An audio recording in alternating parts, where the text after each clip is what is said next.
All right, welcome to our community Zoom meeting. Today, our discussion is the topic will be the pros and cons of a park district here in University Park.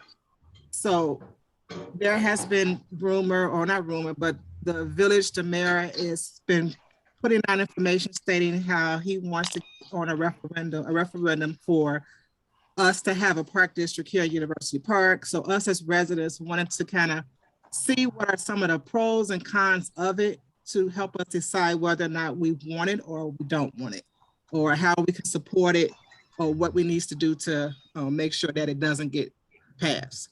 So we can start off the conversation. Anybody want to start the conversation off? That would be great. Yeah, I'll start the conversation off. This is Al Penn calling.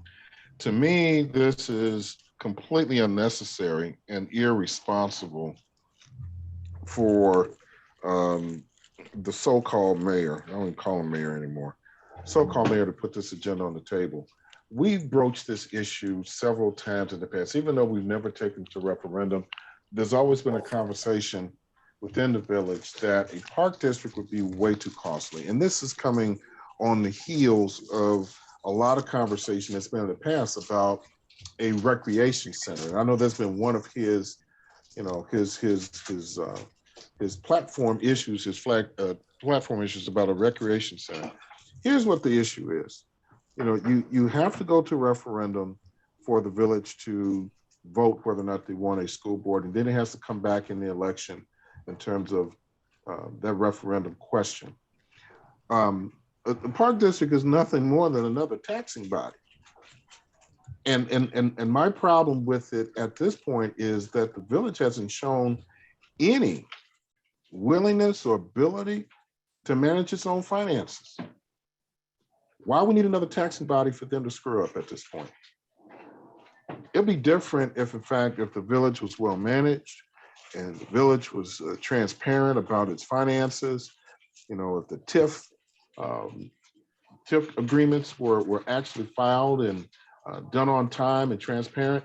But the truth of the matter is they haven't done any of this. So the question is, and this is how you kind of blend both topics here. Okay, Mr. Mayor, you want to have a park district and it's another taxing body? Where's our AFRs at? Tell me how we're going to do this. We don't even have any public viewing or any idea that the annual financial reports are actually filed with the state controller's office. Prove it. Because that's where the problem is. The TIF districts a few years ago were $30 million in arrearage. That hasn't been cleaned up. So why are we going to have another taxing body? The taxing body, one, is going to raise the overall amount of taxes we have in the village. Number two, it has an impact on its own in terms of a separate governing body that you're looking at. Any village facilities now comes off the books of the village, but onto the books of a park district. Has he developed an idea in terms of what a budget is going to be for a park district? What does that look like? So we're looking at budgets, you're looking at jobs, you're looking at salaries. All of that goes into the makings of what that's going to look like in terms of tax increases. The village can't afford it. If the village can't fix lights, they can't fix the streets, they can't manage the golf course properly. Tell me how he justifies another taxing body. It's sheer ignorance to me. And that's all I got to say for now. I completely agree with you, Al. Everything you say, I agree with everything you say 100%. And so from what you're saying, which is a lot of things I'm gonna bring out. So the cons that you're stating was it would attack the body. You think that's a con? The village's finances have not been up to date. So why are we gonna rely on them to help get together the finances? Because they have not been transparent and posted their finances, provided any type of reports. It's not even posted on the state website as well. And also it would increase the residents' tax rate, which is very important to bring out as a con, as that our tax rate would increase because of it. And also the con would be that first of all, the budget would be so astronomical because it would have to include a budget that consists of everything. And how can we rely on them to put together a budget when they don't even put together a very good budget within the village? So those are some cons that you have brought out. I wanted to say, as for pros, as a pro, to me, being our own taxing body is a pro, because by having being your own taxing body, you can receive that tax dollars, and we know it would be used specifically for the park district or the things that consist within that district, and it won't be used for anything else. So that's a pro to me, because those funds will be only utilized for parks. Right now, the village is commingling all the funds together, and there's no separate account. So they're prioritizing everything else. For instance, police, the fire, public works, they're more important than the parks. So they're going to utilize their money to handle all those other different things and their own special stuff as well, versus a park district, their own taxing body will use that tax funding for the parks itself. So that's a pro to me. Here's my problem with that assessment. And you have to look at the political side of this, which I don't think anybody's really looked at. We have a board right now that the majority of people sitting on the board are actually beholden to Joe Rudez. What do you think is going to happen with that park district? They're still going to be beholden to Joe Rudez. And Correct. I don't see that anything would change in terms of us, having the authority over our own taxing body. Because when you have people in office who are not doing things right now, getting another taxing body is going to create total chaos. So that I could agree with you, Donna, if we had an administration who was focused on our village and our increase in our village. That is not our case. That was what your comment you wanted to put in, Star? Yes. See, your hand was raised. Okay. Lord. So, I mean, I agree with all of that. I just want to make sure that we are recognizing what pros are and what cons are. So we want to get that information out there, because that is a pro. We understand that our administration is not up to par to be able to handle it, but to have its own taxing body where all of the funds that come in has to be used for the parks district itself, then that's something that's good. We don't have to hear that, oh, we're using it for the fire, the police, for public works, or for anything else. So I just want to make sure that we're identifying the pros and the cons, regardless of just how our village is being run now, because these positions are elected positions. So the positions for the commissions or the boards will have to be elected. So that's my statement on that one. So that pro can't work for that con. No. Well, when it, if you elected, it counts on who the residents. Are you laughing, Star? Yeah. Did you get the humor? Yeah, I got it. Oh, okay. Go ahead. All right. Were you going to say something, Ms. Me? Who, me? I thought Al, he was going to say something. I don't know. Not really. Other Okay. than the concern for me is that Joe Rudez is trying to politicize politics in the town. And I think people got to get their eye off of, we've got a Parks and Recs department that he doesn't want to put any money into. And he's not been transparent about where the village's finances are. Mhm. And his argument is going to say, well, we need a rec center. Yeah, a park district can bond. That's true. But the problem is, if you bond, is it going to be non-recourse, meaning no paying for the taxpayers if they do that, or is it going to be recourse bonding, where the taxpayers have to be responsible for it? I think the big problem is too, I don't think that the village can even has enough money or enough revenue to even support a park district. We're not like Madison that has revenue coming from a lot of different sources. We're not like Madison.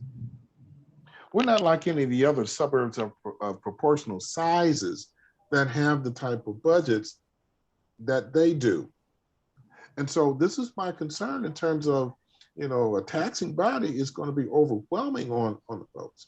And my question that folks need to be asking Joe Rudez and the board is, have you all sat down and done an actual number or actually gone to the state to determine what the taxes look like and what the revenues have to be, what everything has to look like before we establish a park district? What does that look like? Because we're talking about something that's been no deep dive into. And I think it's the wrong message to send to the village that he's putting out like this, because guess what? He hasn't done the work on it. He hasn't. What does he put in front of the village to say, this is how we're going to do that? He hasn't done it yet. And so if he wants to get this on, when is he talking about putting this on the ballot for a referendum? It would have to be June. That's what he stated that he wanted to be on for June, but they have not voted on it at the board meetings. It's not been on the No. It's for them to vote on it. No, it's not them voting for it to put it on a referendum. It's got to be petitioned out first before it goes on a referendum. It has nothing to do with the Board of Trustees.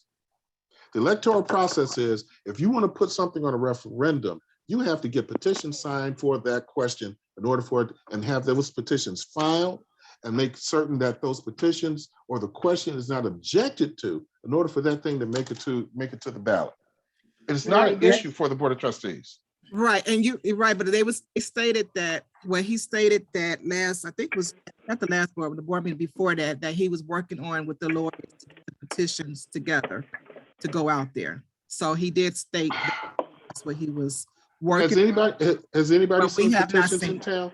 No, I don't think they put it out there yet. And if they did, then we'll know something is wrong if none of us seen a petition and he got petition of people's signatures on there. Well, that's what I'm trying to tell everybody. Petitions have to be done. You just don't throw stuff on a ballot because it's what you want to do. Right. He claimed he was working on it. No. It's not his job to work on it. The citizens claimed he was working on the petition, the wording with the attorneys to get the petitions out. That's what I'm saying that he claimed. Now, however it goes, I'm just wanted to make sure I'm putting what he stated at the board meeting. I wouldn't trust a lie out of his mouth, because a liar will lie still. Yeah. I heard that petitions. This is Gina, but I heard he has the petitions out there that Deborah Stroud and Keely Childress are already taking petitions around and getting signatures. That's what I said. I thought I heard. Okay. I heard something was going on like that. Yeah. So here's what you have to do, or you can do. You can have an anti-referendum group. When those petitions get filed, it's just like an election of a candidate. You can challenge those petitions. You can challenge them because those petitions have to be signed by voters. Not just taxpayers, voters. A certain percentage of the last election have to actually sign that petition in order for that petition to make it to the ballot. And so again, the lawyers just don't work for him. The lawyer does not work for Joe Rudez.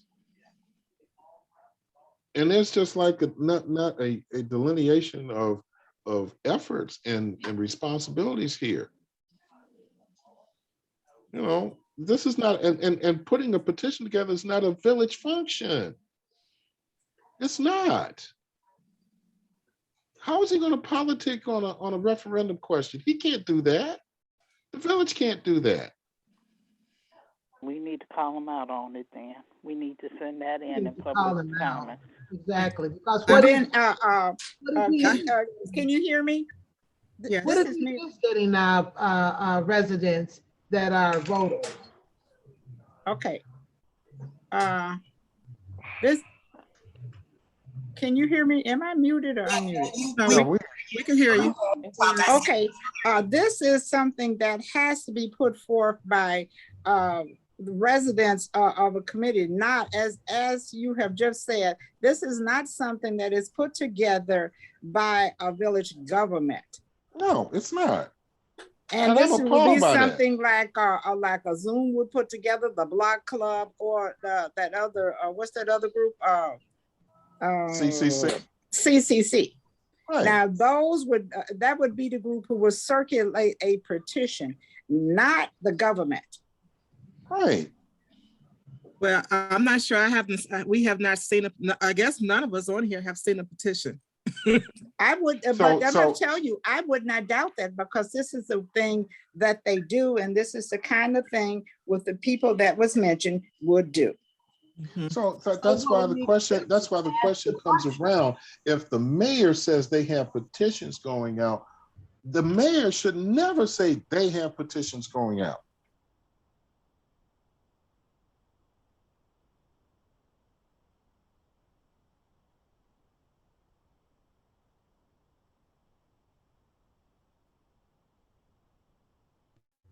He's working with the village on the wording of a petition. That's illegal. You can't do that. Well, Al, he can say that as long as nobody objects to it.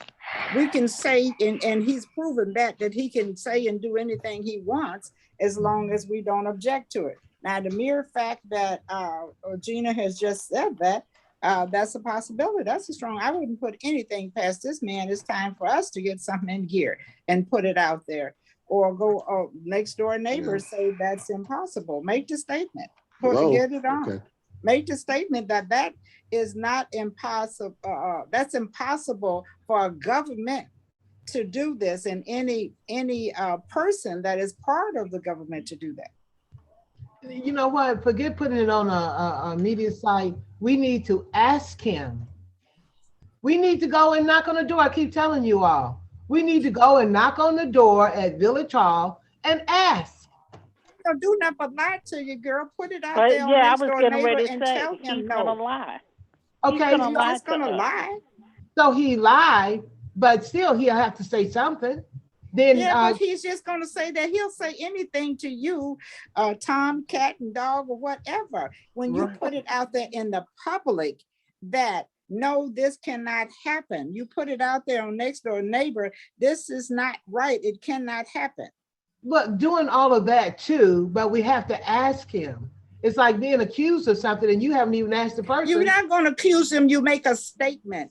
I'm not saying that Millie doesn't have, Millie usually always wears lipstick, but tonight, I'm going to make a statement tonight. Millie doesn't have her red lipstick on.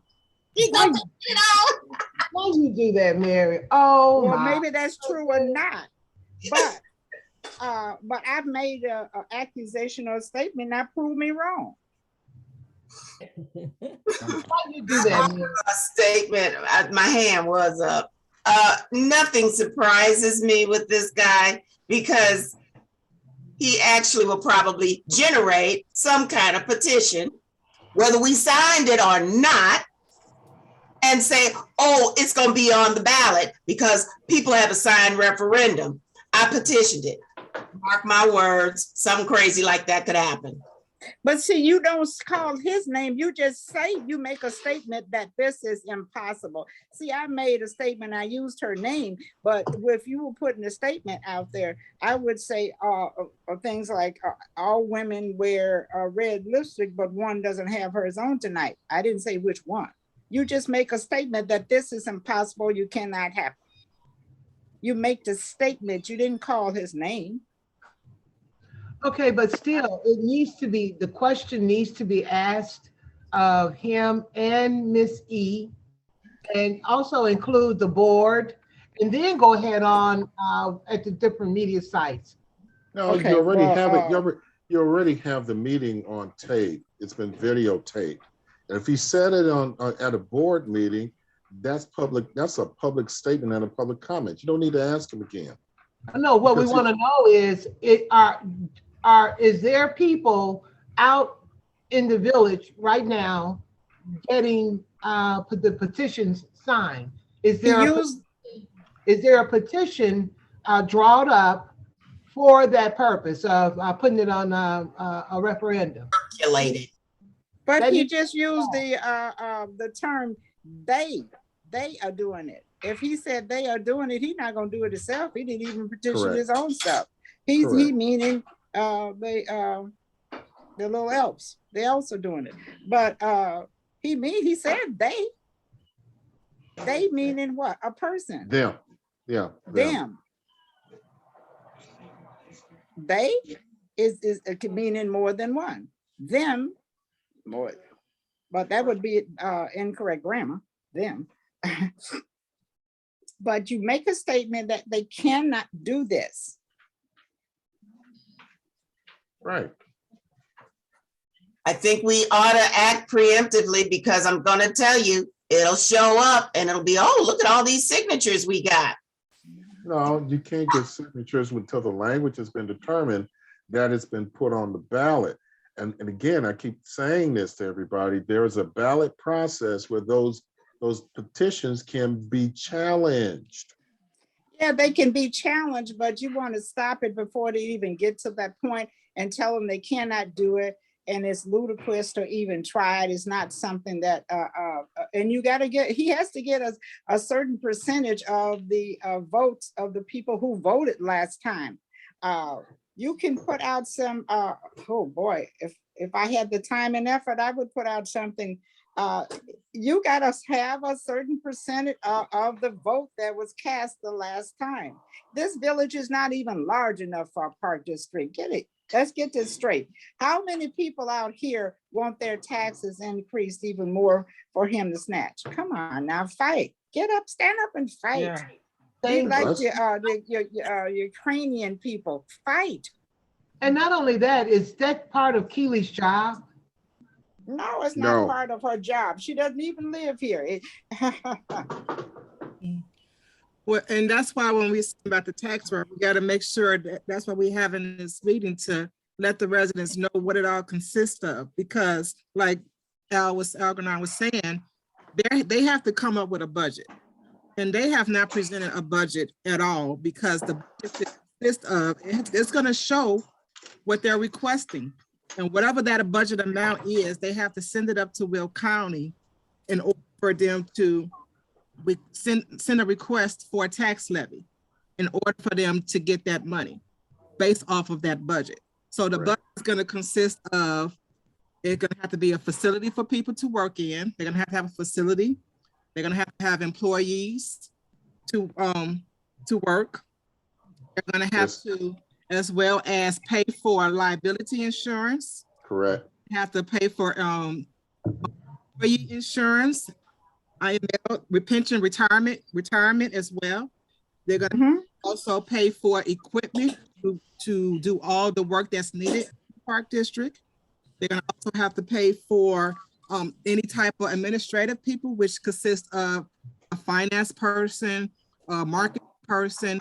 All those people are going to have to be found. So they're going to have to come up with a budget that consists of all of that. And that's maintaining each one of those parks and whatever's going to consist within the Park District. So they have not presented any of that. So we can even know what amount that will be they're going to be requesting as a tax levy. So our tax rate will increase. And that's where we really need to know, where is the budget that you're stating? First off, if anything happened, what amount are you requesting for it to be levied for? Now, are they levying, are they getting ready to levy, do another bond? I'm not sure. Okay, now that's what I've heard. Meetings going. My thing is, even if you have a voluntary board, you're still going to have to pay a director even. So, you know, it's not feasible now. And I'm not positive that they wouldn't keep their hand in the cookie jar. Absolutely. Right, but board members, park district commissioners and board members are not supposed to be paid, but the administrative people will be paid. They're Right. the library board as well, like they don't get paid, it's volunteer. Mhm.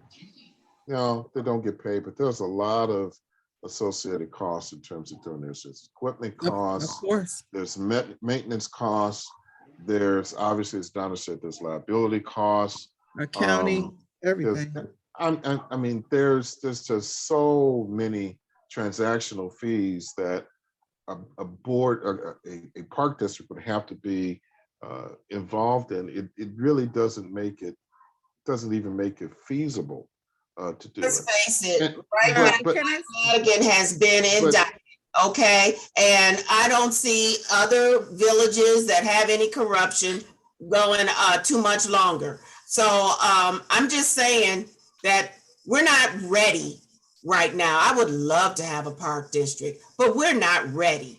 Okay, right now our finances aren't right. We don't know what our finances are. Nobody meets. We don't know, you just don't even know because there's no transparency. So right now is not the time to be doing anything new. Let's hold the line and see what happens. Because things might change kind of fast, like nobody expects. Well, here's one of the questions that I think is going to be a real determining factor for all of this, and this is a real simple question.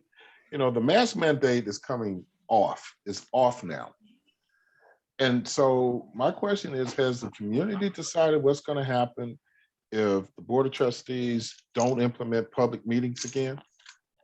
Because right now they have no excuse not to. I have not heard any resolution that we're trying to force them to meet in person, but There's no mask mandate. we should.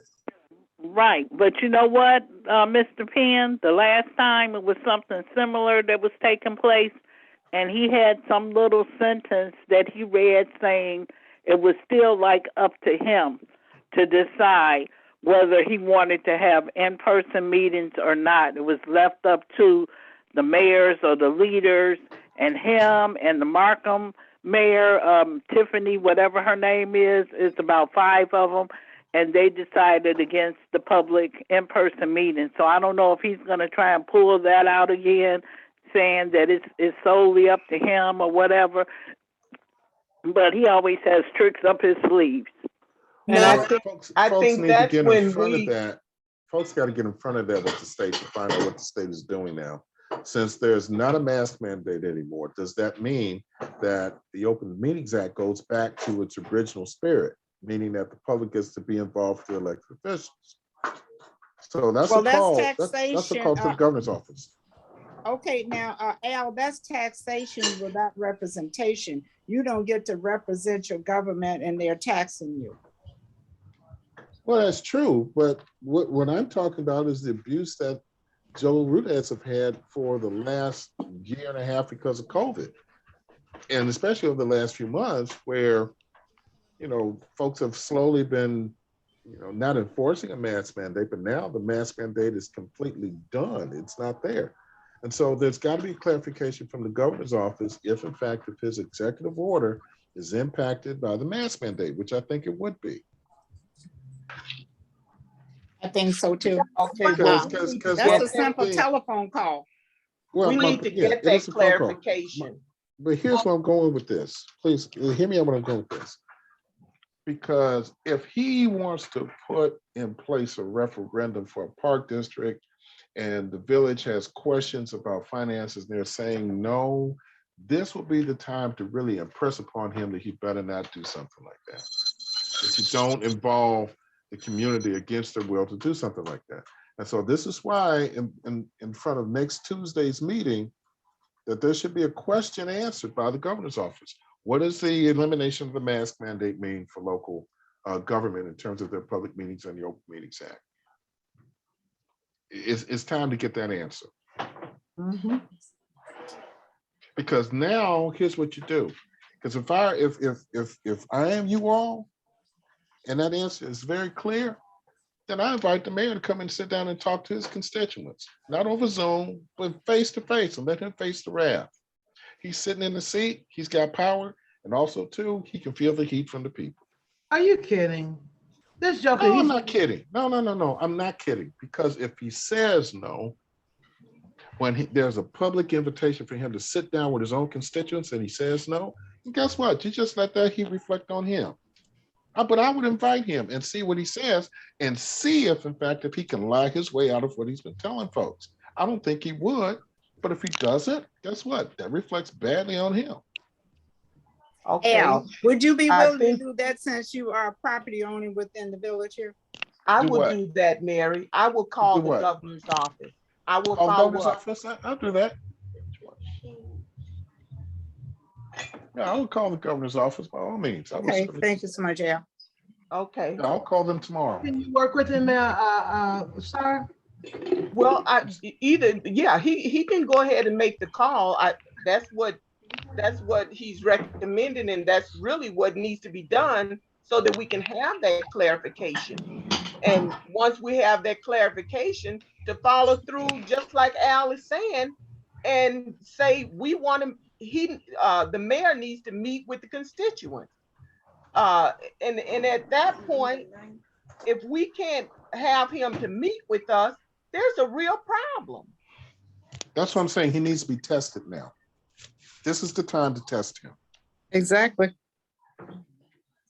You know, if he's not willing to meet with people that he's lording over, then it's time for all sorts of heat and hell to come his way. Mm-hmm. I'm serious. And it's not just the mayor, it's also the board of trustees. Mm-hmm. Because Exactly. the first opportunity that they have a public meeting, I'm going to threaten a lawsuit against every last one of them. Because I'm going to tell them, if you all can't account for my money, then I want my money back for every year that you all didn't do an AFR. Mm-hmm. Give me my money back.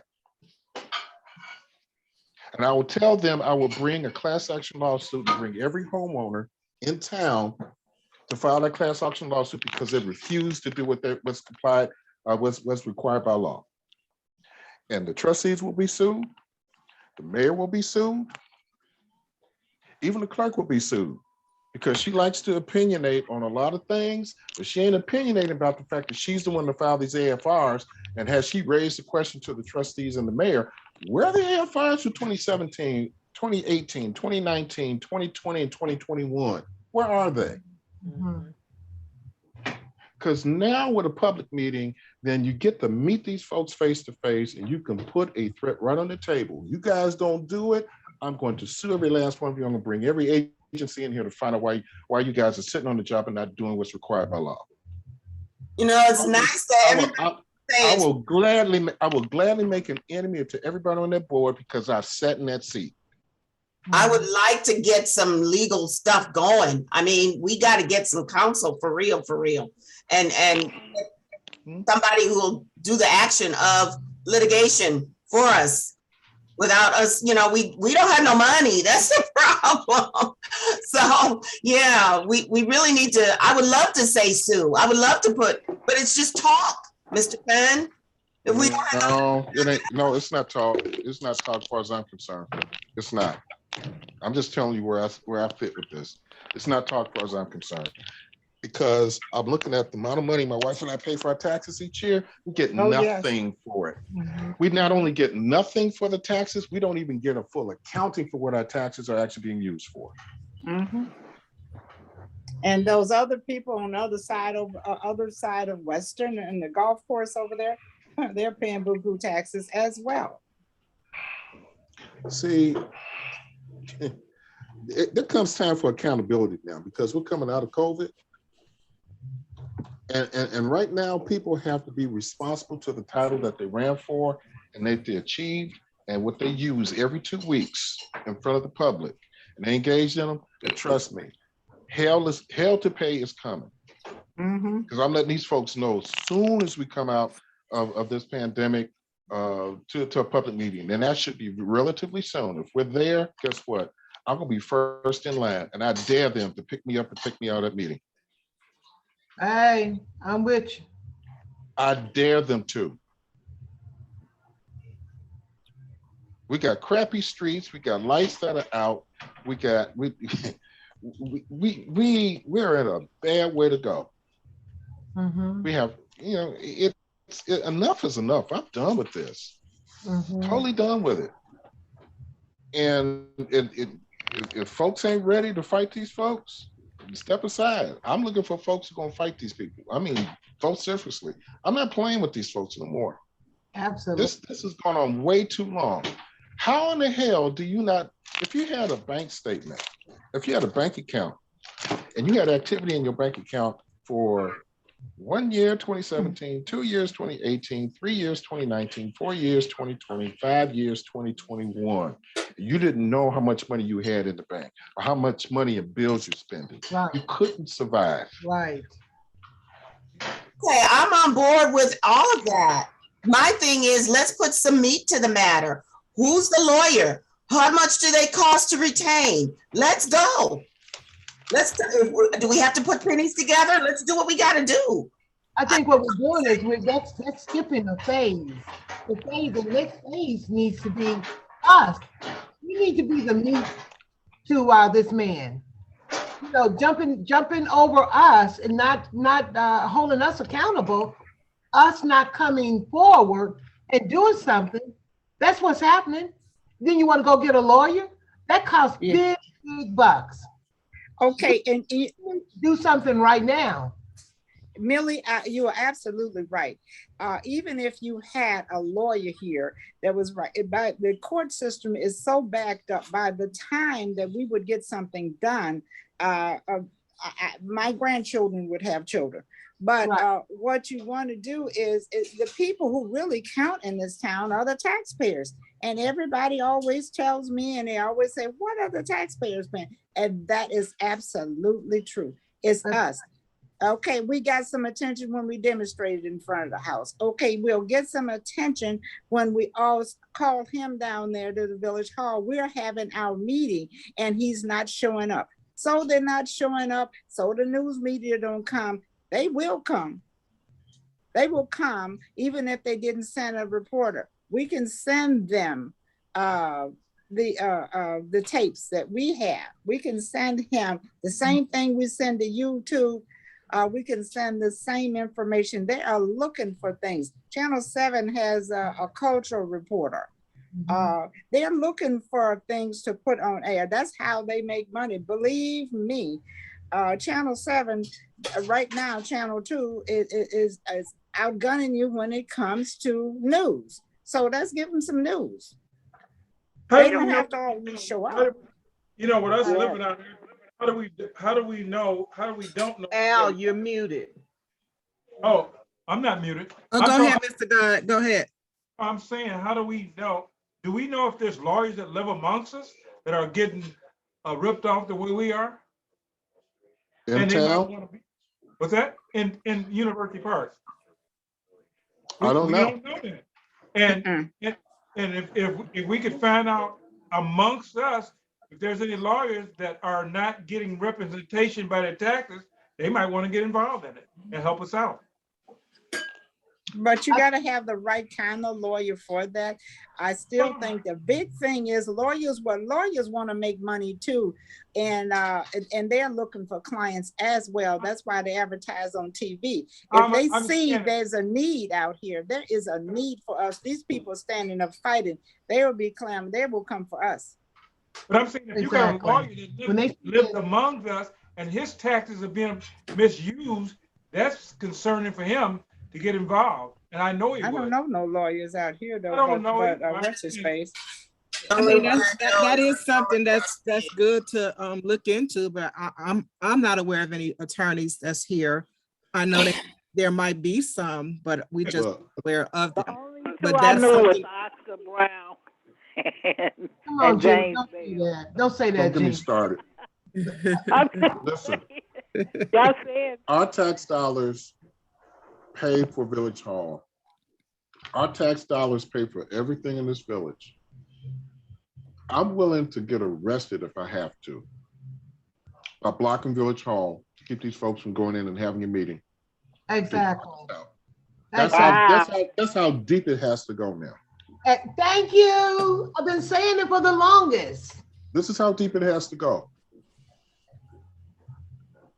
We can Because have our there's, own. We can have there's our no own. respect. There's no respect from these trustees or the village board. We can have When you our don't own. have financials from 2017 to through 2021 for 5 calendar years, and he's telling the people that, yeah, they're done, and they're not done with the state controller's office. They're not filed. Right. He's lying. That's Of right. course he is. And the trustees are not challenging his lie. And then because they're not challenging his lie, they're part of his lie. Exactly. I'm done with this. I'm totally done with this. The fact that he fired the public works director. Why did he fire him? While he's on sick leave. On sick leave? But he was out on family medical leave. And he fired him. He fired him. And to my email. I didn't know you could fire somebody if they're out on family medical leave unless they were doing something, that you had proof they were doing something wrong. You still can't. I've never seen that happen. And Anybody talk to him? If everybody talked to the public works director to find out why he was fired? What his story is? They sent him an email and terminated him. We sent him a Here comes certified another letter. lawsuit. I'm sorry, certified letter. Well, here's another lawsuit. Yep. And I know that the union, Teamsters Union, is suing the village over the police officers. I guess they didn't get their pay raise or something's going on with that, but they're suing them too. And what's wrong with the light on Western and University Parkway? We've been dealing with that forever and ever. It's been at least, a week? They don't. I heard a company. They don't want to pay the $25,000 to fix it, but they want to pay $80,000 every month to a golf course that's closed. Right, and they didn't pay Meade, MEADE. Is I guess the company has something to do with that. Like they haven't paid them. Well, that's who would fix the light, would be Meade Electric. I called Meade myself. They said that they said that box was blown out and it needs to be replaced. And I said that they're not responding anymore to the flashing lights. So I guess they've been talking with them back and forth, but they say that they're not responding anymore about the flashing lights. The box needs to be replaced. I asked them, where was the box? They said it's on the south side of the street. The other thing that bothers me is here we have the lights out. What's happening when there's storms coming in? There's going to be storms soon, okay? I don't know if they haven't done this, what else haven't they done? Are our emergency systems up and running? What's going on? I know. I have a siren right up here at the farm, and the siren did not go off. There was no siren. Wow. We don't even have our emergency systems in place. This is raggedy. Yo, I got a better word. No, you need to hear my word, but I'm gonna be nice. But and Joe is banking on us doing just what we're doing. Just keep talking about it. Just keep talking about it. He knows that's what we're gonna do. We're gonna just talk, and we're not gonna do anything. He needs to be called to the carpet right now. That's why I say we all need to go to Village Hall. We ain't got but 4 policemen, okay? And I know all of them, they're real nice guys, but we need to go to Village Hall. And Miss E, she's sitting up in there. She wouldn't even wouldn't talk to me about the lights. Wouldn't talk to me. Wow, really? Yeah. When I went Now up there, that's an insult to a taxpaying person. That's an insult. Yes, she doesn't. About what, Millie? I went to Village Hall to find out what is going on with the light. And the white Lisa said, I asked for Miss E. She said, just a minute. And she walked away. The black Lisa came back and told me, Miss E is not available. I said, is she here? Yes, but she's not available. So they done went back and told her I was there. And of course, you know, she doesn't want to talk to me. And so that's how I said, well, okay, forget her. I'm thinking to myself. So I asked the Black Lisa, what's going on with the lights? And so she says, we're waiting on an appointment with me. And she spelled the name out. And I thought, okay, so what's going on? What's wrong with the lights? I don't know, Miss Millie. And so I left on out, came straight on over and got on my, Googled it. And I called them and made like I'm part of the village. Well, I am. Don't we have a public safety commission? None of these commissions are meeting, Mr. Penn. No. I'm asking, don't we have a public safety commission? I don't think so. I don't think so. That Okay. left. Yeah. They abolished certain positions, certain I just had to commissions. find out how much is the box. And so she said, I don't know. And she tried to switch me over to somebody. $25,000. Now, how do you know that? I was told that that's how much it is. That's how much it costs. I need credible information. But if that's all it is, Millie, That's the are you crux of talking this. about the lights in the park? No. No, the lights on the corner of Western Speedway. and University Parkway. Traffic light. Yeah, the street Oh, light. the Traffic light. traffic light? Right. Right, like they're on Exchange. everybody on and next West- door is complaining. I even Okay. called Crete. I called Crete Village Hall and I asked the ladies, who can I talk to about the traffic light? And so well, you know, our public work isn't here. I said, is there a number that you may know of? And so the ladies over in Crete Village Hall gave me two numbers to Joliet Transportation. And so when I called Joliet Transportation, the lady looked up the light and she says, oh, that light belongs to University Park. And I said, oh, okay. I said, but it's been out for about a week. And so she says, well, that's not our jurisdiction, you know. She says, nothing we can do about it. And she said, you want me to call University Park and tell them about the light? I said, would you please? Well, the real okie doke that Joe was trying to pull is that because there's no annual financial reports done, he wants to put together a park district and have no accountability in terms of what the costs are, because it's another fiefdom if he's mayor that he can actually control. He will run his candidates. His candidates would do exactly what he would tell them to do, and you would have more chaos in University Park. Total. This is a political endeavor for him. This is not a necessity for him, for the village. This is a political action. This is a political exercise for him. And he needs to be told that. If he were sitting on the board right now or sitting as a taxpayer, he would be asking for a park district knowing what the finances of the village are right now. He wouldn't do it. He wouldn't dare do it. Nobody in there right now would sit up and say, well, we're going to have a park district, but we don't know what our finances are. Exactly. Who would do that? Right, and he voted to close the Parks and Rec, so he needs to go sit down. Why did he close the Parks and Recs? But even with the Parks and Rec department, the village can fund that as well. And we can also petition for them to fund that, the mayor and trustees.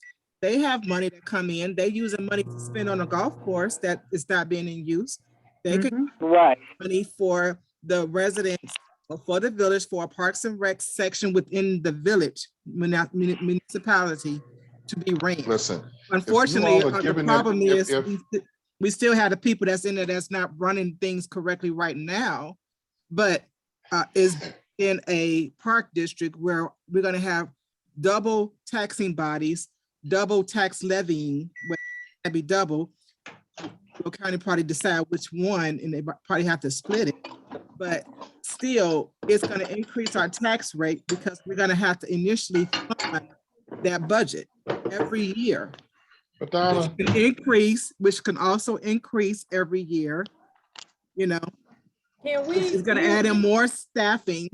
And this is the stuff that we have, the two parks really that we have right now, the village can take care of that, and they're not doing that. So Donna, can you mute the people, because we got people cooking and pots and pans and all kinds of noise in the background. If you're not speaking, then just mute. I'm trying to see which one is doing it. That was me. I plead guilty. I'm sorry. I plead guilty. But still, just if everybody can just mute. I'm sorry. I'm pretty Zoom friendly. I apologize. Even so, if everybody can mute, yes, it doesn't have to be just you, Mr. Penn. If everybody, it's me. It's me. I'm guilty. It doesn't matter. It doesn't matter. It's just if everybody would mute, and then if you want to speak, then unmute. But otherwise, it doesn't matter. Eventually, somebody's phone is going to ring or something. Right. Thank you. This is being taped, and you're going to hear all this on the tape, and that's kind of ridiculous. But here's my point I wanted to really make, and it has everything to do with the golf course and the current budget. They're giving the golf course over $800,000 a year. And most of the year now, it's been shut down. $800,000, they got no accounting from the golf course in terms of what they're doing month in, month out. The board should be moving to basically say, listen, they need to renegotiate their contract, particularly since it's been shut down. And particularly since all of the activities that they've had has not yielded really dollars to them, at least, we haven't been able to see that. And so considering that this conversation is about a park district, I would say, well, you guys haven't even been responsible to the golf course, haven't been responsible to the village on the budget, all of these things. How can you even justify even making an ask for that? And so what it means is, too, is that folks who don't see this as a viable option have to go out and work against this petition. So again, the Zoom call is good for that, but folks are gonna have to go knock on doors and tell folks, did you know if they get a referendum on the ballot and they pass it, that your taxes are going to go up? What does it mean to getting a park district? Yeah, you might get this, you might get that, you might get this, but you're going to have to pay for it. A lot of people don't know that. And that message has to be cemented in their heads unless nobody does anything. And if nobody does anything, then that's what he's banking on, is that there's a lot of ignorance. And I'm not talking about folks who are in their behavior ignorant, but people who just don't know will allow this just to slide with no fight in it. And there's a way to slay that bear. You have to work against the petition. So the question is getting your hands on the petition that they're circulating and really defeating that whole idea before they even try to get it on the ballot. Well, that's what I wanted to. That's why I wanted to make sure that we have this meeting so we can hear from all the residents or whoever that joins the call, because my plan is to get some literature out there to all the households in regards to this park district. So that's why we're talking about the pros and the cons. So we can let them know, hey, do you want to pay an addition? Throw it out there, because they didn't put no budget together. So it's really a fictitious number. So are you willing to pay $400 additional per year to have a park district? I mean, these are the questions that we have to put out there to them, because it's going to be something that they're going to have to pay. We're going to have to pay as taxpayers in order to support a park district. So are you? But you also scare them with the fact that there's been no financials done in 5 years. That's true, but some Because of them might not you be. have no idea. You have no idea what the impact on your budget is. They can't even put together a budget without AFRs and audits. They can't do it. As a matter of fact, it's against the law. So we really have no idea where our fiscal position is with the Village and University Park, because they haven't done the basics required by law. That's how you defeat it. We don't even know what our tax is going to be like after all this mess is cleaned up like it should be cleaned up. We don't have any idea. And what they're doing is basically taking the difference between what they don't get in the budget or any budget shortfall, and they're adding it on to subsequent budgets. That's what's going on here. Mhm. In the That's been a comment, practice. in the comment portion in the board meeting, when you can write something in for comments, can't we write something, and all of us or majority of us relating what we discussed about the park district, ask them questions on the comment portion about what's going on or what can we do or what are they doing? Yes, we can write a public comment. I'm sorry. I don't believe anyone is monitoring those comments very closely because I never see anyone respond. No, Phyllis, she's talking about public comment, for us to send in a public comment. I understand what she's saying, but I don't think that they're monitoring those, or I don't see very many of them answered. They don't. Well, they At least it'll be in the record where it's a residents out there stating how they do not support a referendum. These are the issues, these are the concerns. This what shouldn't be done, petition. So if we put it out there, I understand, but some people still might look at the video or so. So yeah, Record, I see what you're saying. Okay. yeah, we could put in, send in public comments the same way we did for other things. They really don't care about it. Mr. Penn. I know they don't care, but we could shed light on, just put it out there because they think they're making it seem like that everybody is for it. And if no one say anything about it, then they're gonna think everybody is for it. Because they're violating the Open Meetings Act. That's why they're making it seem like everybody's for it, because there's no public pushback. That's why.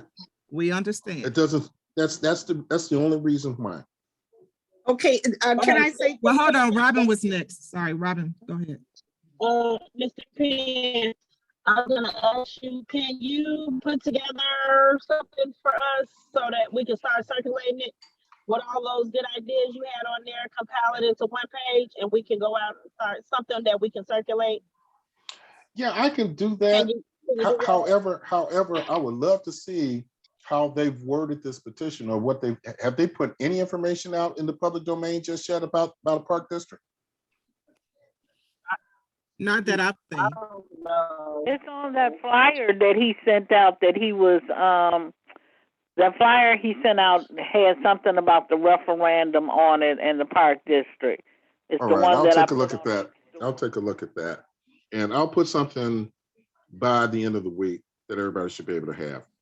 And I'll give it to Millie and Donna and have them distribute it. Yeah, and I guess we need to find out who gonna go out and walk the blocks. That's what I be wanting to be on these calls for, to do the action like Mr. Penn said. I want to do something instead of talking about it. We need to actually do something. So, is anybody willing to do that? Can we separate up and go ahead and get that pushed out? When the soonest can we do it? Can we talk date? I have no problem taking care of my area over here. I know me and Mary Ann, we can pretty much take care of on this side. Okay. Oh, so are you interested, if you get some, is that what you're speaking of, boots on the ground? Going door to door with this information, making sure people understand what's going on. We got to beat them to the punch.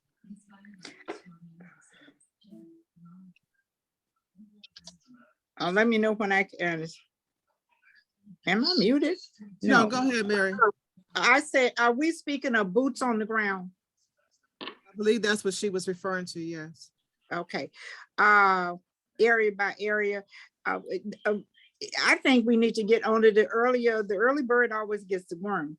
And the quicker we attack this, the better it'll be. It's time for people need to walk anyway. I know I do. So at any rate, you can give me some information and I'll certainly be responsible for getting it out there on my streets and whatever here.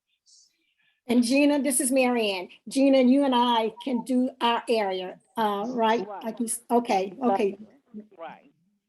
I think, Robin, it'll be a good idea. You're the president with baseball. Get some of those moms. We need some new meat because everybody that's on this right now has we're puckered out, and to have some new people to do that type of stuff, I think we've been trying to. That'll be perfect. I'll reach it out to them again, but we've been trying to reach them to get people to register. It's time they don't do stuff the right way out here. They wait to the last minute to do everything, so we can't depend on them. We send out information all the time. We've been emailing these people, and we only got 3 people registered. They're gonna wait to the last day, and you know what I'm saying. So we can try, but I can't make you no promises. We do reach out to people. We text and we email them. So we can send out that same stuff that we do all the time. Same baseball stuff, we gonna spread that too the same way. Well, you said boots on the ground. Talk to them, go to their homes. You know, talk with them. I'll go with you. I'm not going out. I'll tell you that right now. I done had years of that. But I'm not going out door to door. It's time for other people to step out. And it's up to us to grab people and bring them in and get them involved. Because if they don't want it. So we just need to know who wants to do it so that we can see who all we got and who you know. I think you're part of PTO, aren't you president too? Yeah. Yeah, okay, you got all kind of moms and dads. I couldn't hear you. Who's talking? Okay, I'm driving, guys. Who was talking? This is what Billy. Was the question about PTO? You have access to moms and dads with PTO and also with baseball. We're not back in person yet. We're not back in person. So everything is done still right now, either via Zoom or via email or text. Okay, all right. And most of the people that are on PTO are from Crete. Can the residents have our own village meeting? You know, there comes a time when sometimes you just have to have the community to get together, and the mayor doesn't have to be there. We just have to have a village hall meeting for the people of University Park, and someone could take over that, because we're not going to get the mayor. We're not going to get the trustees. As someone mentioned before, we just have to get out and do it ourselves. So if there's any way that we could have a village meeting and see how many people will come, and we then could tell the people, it could be on a Saturday, we could tell the members of the community what's going on, what's really going on, because half of the University Park is not listening to what I'm listening to.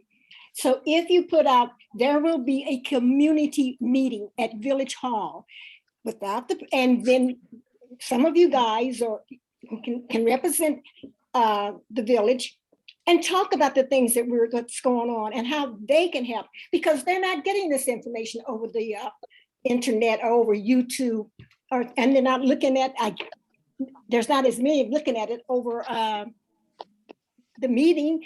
So what you have to do, in my humble opinion, we just have to get together and see how many members we can get from the community, go over to Village Hall and have a community meeting. We have a Zoom committee, so we can have a Village Hall committee meeting.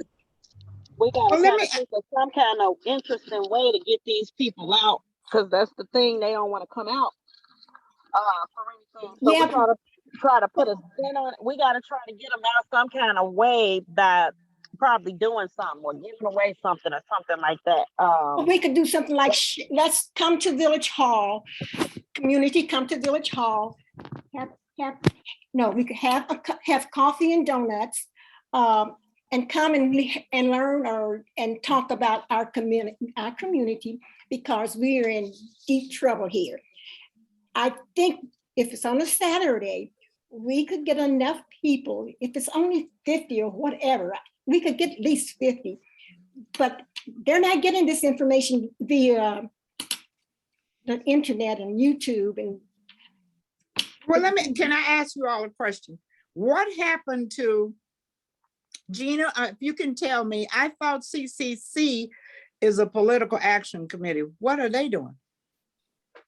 We're still meeting. We still meet every second and fourth Saturday, and we are discussing these things just like you all are doing on this call. We have Zoom meetings every second and fourth Saturday. They've just about completed a newsletter that's going to be going out shortly. It's just that anytime we do a newsletter, Dr. Gunnigan, she has to research and make sure everything is done correctly and that we're not going to get sued for putting out any misinformation. There were a couple of people that sent in articles, but she had to fact check them, and they got checked on them because they didn't have all their facts straight. So we're trying to get our newsletter out, and I think it might be even this coming Saturday that they're going to have some of those representatives, like what Donna's saying, going to be on the call. I know that they were going to do some petition drives as well to get people to sign those petitions for the different state reps and stuff. So with COVID, of course, it has stopped us from really moving mountains, but we are still meeting and we are still collecting our dues and, hoping that we can get things rolling again once this COVID lets up, where we can get together and then we can get more done. Hey, Gina, on that note, I know you said that they were working on a newsletter. I did hear that on Saturday. Is it possible to add an article in, or do y'all have an article in regards to the Park District?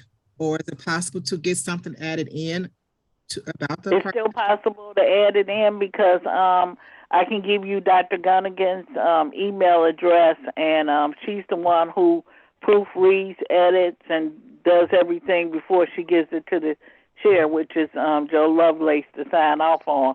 But yeah, it's not too late because, like I said, it was a couple of articles that are going to have to get redone, else they're just going to be niched all together. So you definitely can give her that information, or Mayor Covington, whoever you choose. You can give it to me, whoever, and we can make sure it gets to her. Or I can give you her email address directly.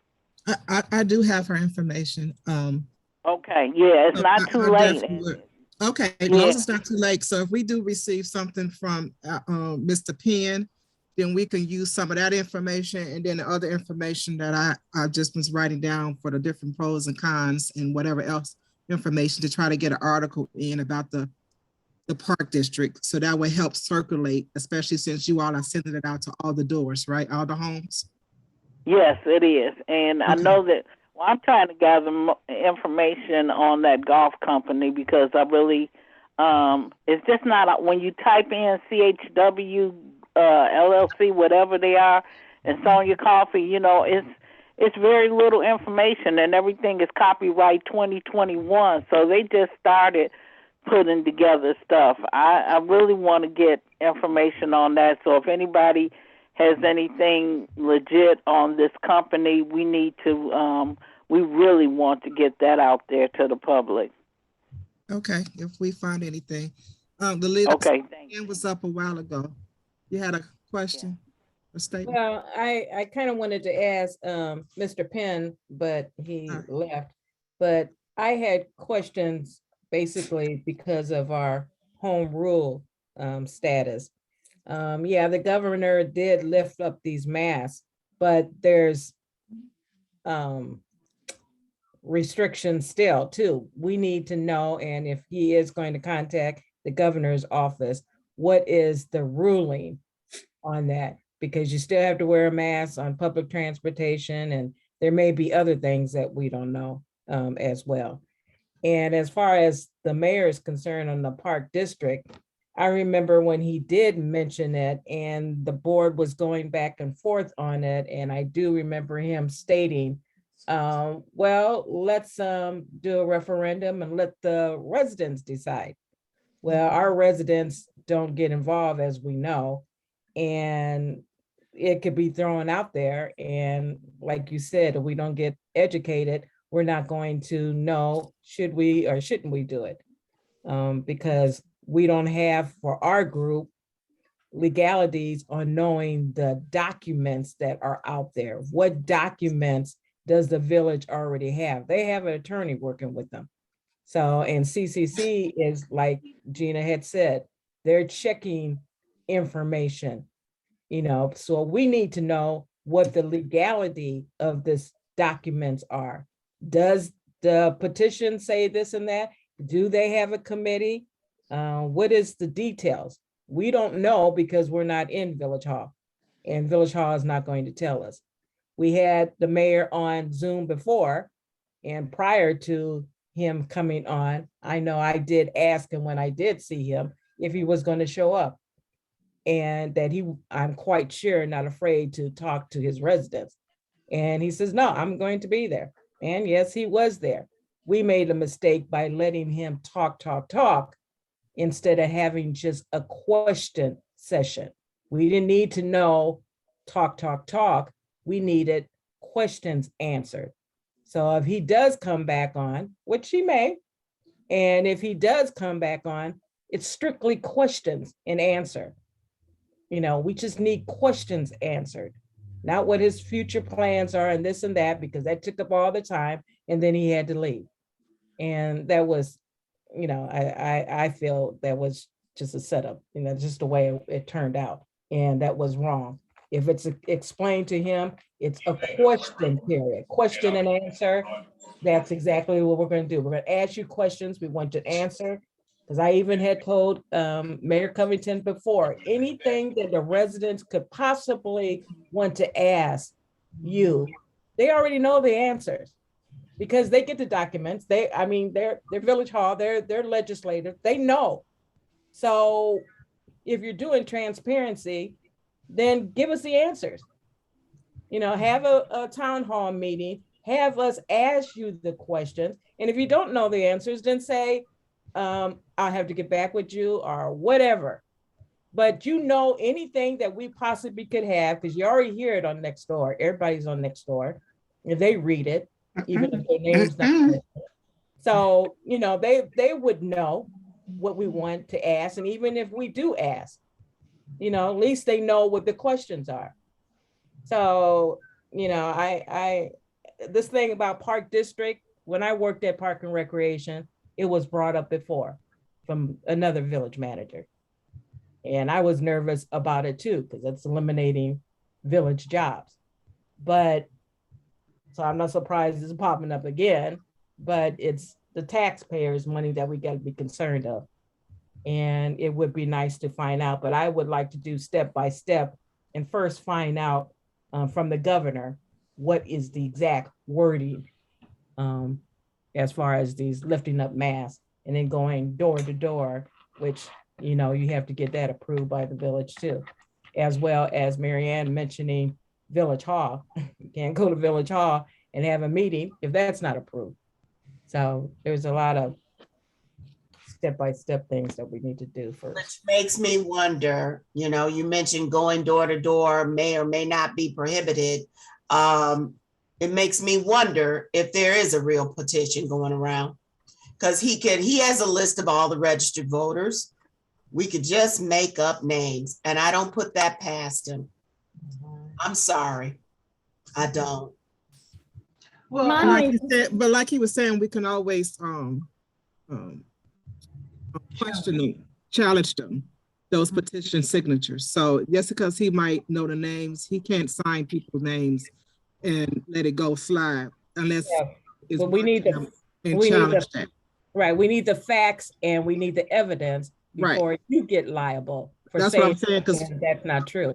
So you Right. can't go out there until you actually see the hard evidence. Right, that's what I said. No one here has stated that they've seen a petition. It's been word that something has been circulating, but no one has seen it. So if what you stated, I think it was Robin, you said that, or Gina, you stated that they said Keely Childress and Deborah Stroud was circulating the petition, then we definitely need to reach out to them and ask them, is that happening?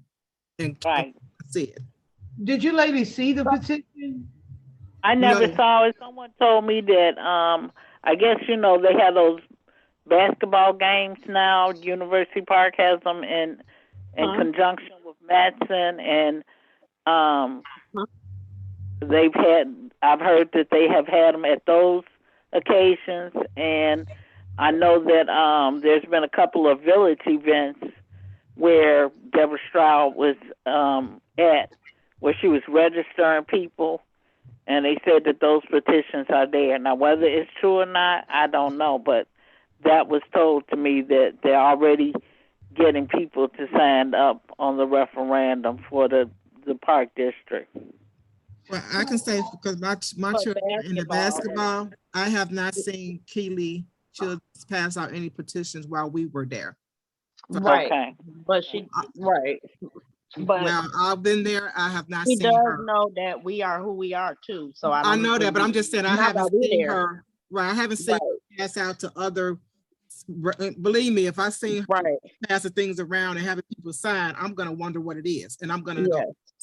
And I Yeah. have not seen that. So I'm No. not saying it doesn't happen on the other games that she go to, but Right. the teams that my kids are on, I have not seen it.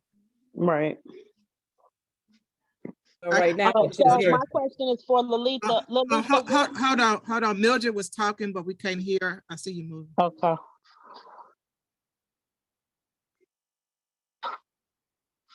Try again, Mildred. You're unmuted, so I'm not sure what's the problem. Do you think it's a good idea that we send an invitation to your mayor to come on Zoom? I don't see why not. Don't hurt. He came can do before. that. He had told me personally that he doesn't have a problem talking to his residents. So try it. I mean, all you can do is say no. Oh, shoot.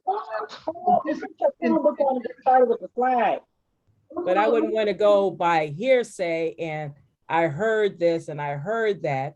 Even hearsay from the mayor, I would want documents. I would want the proof. So if there is a petition, you can see a copy of the petition. But I wouldn't want anybody going door to door or being liable for saying this and that, and you don't have the correct information. You know. And I'm quite sure, like Gina said, CCC, they are checking step by step on everything because the person she mentioned is not going to let anybody get sued or, liable, being liable on anything. So, yeah, why not? Millie, you have better connections with him than anyone. You know he don't want to see me. Yes, he does. I promise you he don't. But I'm gonna try. It don't hurt. Yeah, go ahead, Robin. Lolita, you were saying it's prohibited to go door to door. What is that? Where is that prohibited at? Why? Not that it's prohibited, you have to have a petition from Village Hall that's soliciting. So if you're going to door, first of all, people are not going to answer the door. So to me, I'm like with Millie, that was back in the day. But well, you I didn't know you had to have a petition. I mean, you had to have something from Village Hall. No. Village Hall needs to know that you're going door to door and for what reason, because people do call.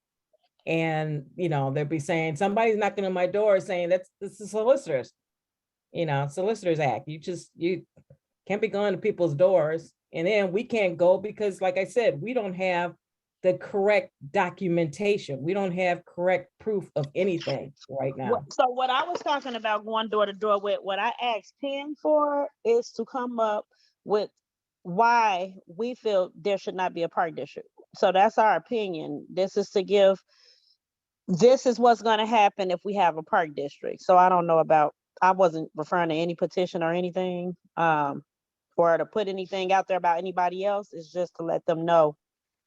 Yeah, so that would be the starting ground. Let's see what Mr. Penn has as far as talking from the governor, as far as what the mandates are as far as masks, and then find out, from Mr. Penn also about facts that we can present to the residents. We don't have any of that right now. CCC probably has more than we do. So, I have this is Mary Ann speaking. My main problem and concern is the fact that I do not believe that the majority or even half of the residents of University Park is aware of what is going on in the community. That is why I suggested if there was some way that we could ask or gather some of the residents so they could be aware, because it's just us here. And what we could do if each one of us, if we could find a meeting place, bring 2 people, you brought 2 people from the community, just to let them know that's what's going on. Because I'm telling you, I do not believe with all the stuff that's been going on with COVID and all of that, I don't think residents here in University Park is aware of the dilemma that this village is in. So if we don't get the community behind us, the residents behind us, then, it's just us. So it's up to us as individuals, and since the weather is breaking, is to be out there and to try to let the residents know. That is my main concern. I don't think we can do anything until we get the residents and let them know what's going on. That is my humble opinion. We agree. And that attempt has happened with a lot of people here. Just inviting to join the community Zoom meeting, either by phone or through Zoom. Also, people have gone out and asked people to come to board meetings. Let's do this, come to different things. It has been asked, Mary Ann, I agree, we need to put it out there more. But just to let you know, there is a lot of people that do read what goes on next door.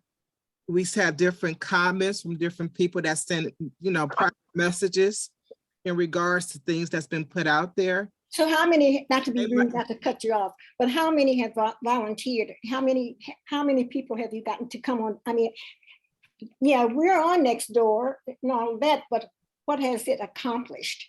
I don't see any more people. I don't see any more residents. We don't see more, but I'm just saying they do read it. Oh, sure. But they also have the option to whether or not they want to participate. And that's the problem. Well, that's what we need is participation. Though.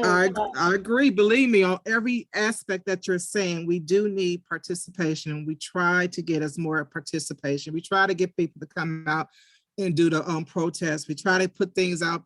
We did a lot of different things. Yes, they need to know. And if for instance, like CCC is putting out this newsletter, that's why I chimed in to say, hey, can we see if we could add on information about the park district onto the newsletter, since they're already sending something out, then that'd be a way that we get the information out as well. So especially since they are already sending stuff out, and they asked before to say anybody that have a story to send it in to them. So we can get some information out through that type of way or any other way, because I was willing to put out some information to the residents as well, to put something together in regards to, like I said, the pros and cons of a park district or whatever are on the park district, so they can know ahead of time. I don't know what the house is going to be, but that was something that I was planning on trying to do. That's why we're having this conversation. Okay, thank you. I wonder something. Why, and I know it's a crazy question, but why don't I feel a stronger presence of CCC? I was Because wondering of the same COVID. thing, Millie. Okay, where's the stronger presence from these other organizations? May I ask? I think we all know COVID is real and that COVID has stopped many things in its tracks. And you cannot say that about them when you know we cannot meet physically in that building as long as COVID was going on. Mr. Lovelace has gone to the hospital numerous times. We lost Mr. Grant.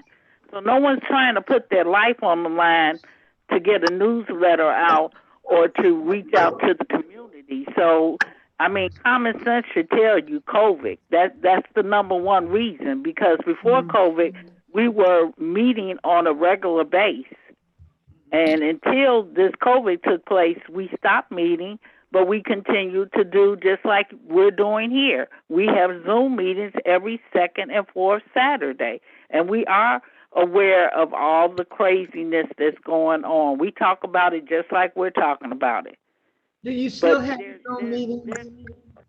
There's not much we can do except for try and get the newsletter out to make people aware that something is going on. Once COVID restrictions have been, everybody knows that the restrictions are this, that, and the other, then we're going to open our facility and we will be having meet and greets and doing other things to make the community aware of what's happening. Like Mary Ann was saying, that could be a place that maybe we can have a meeting in. You know, they've remodeled the whole place, new floors, new chairs, new table.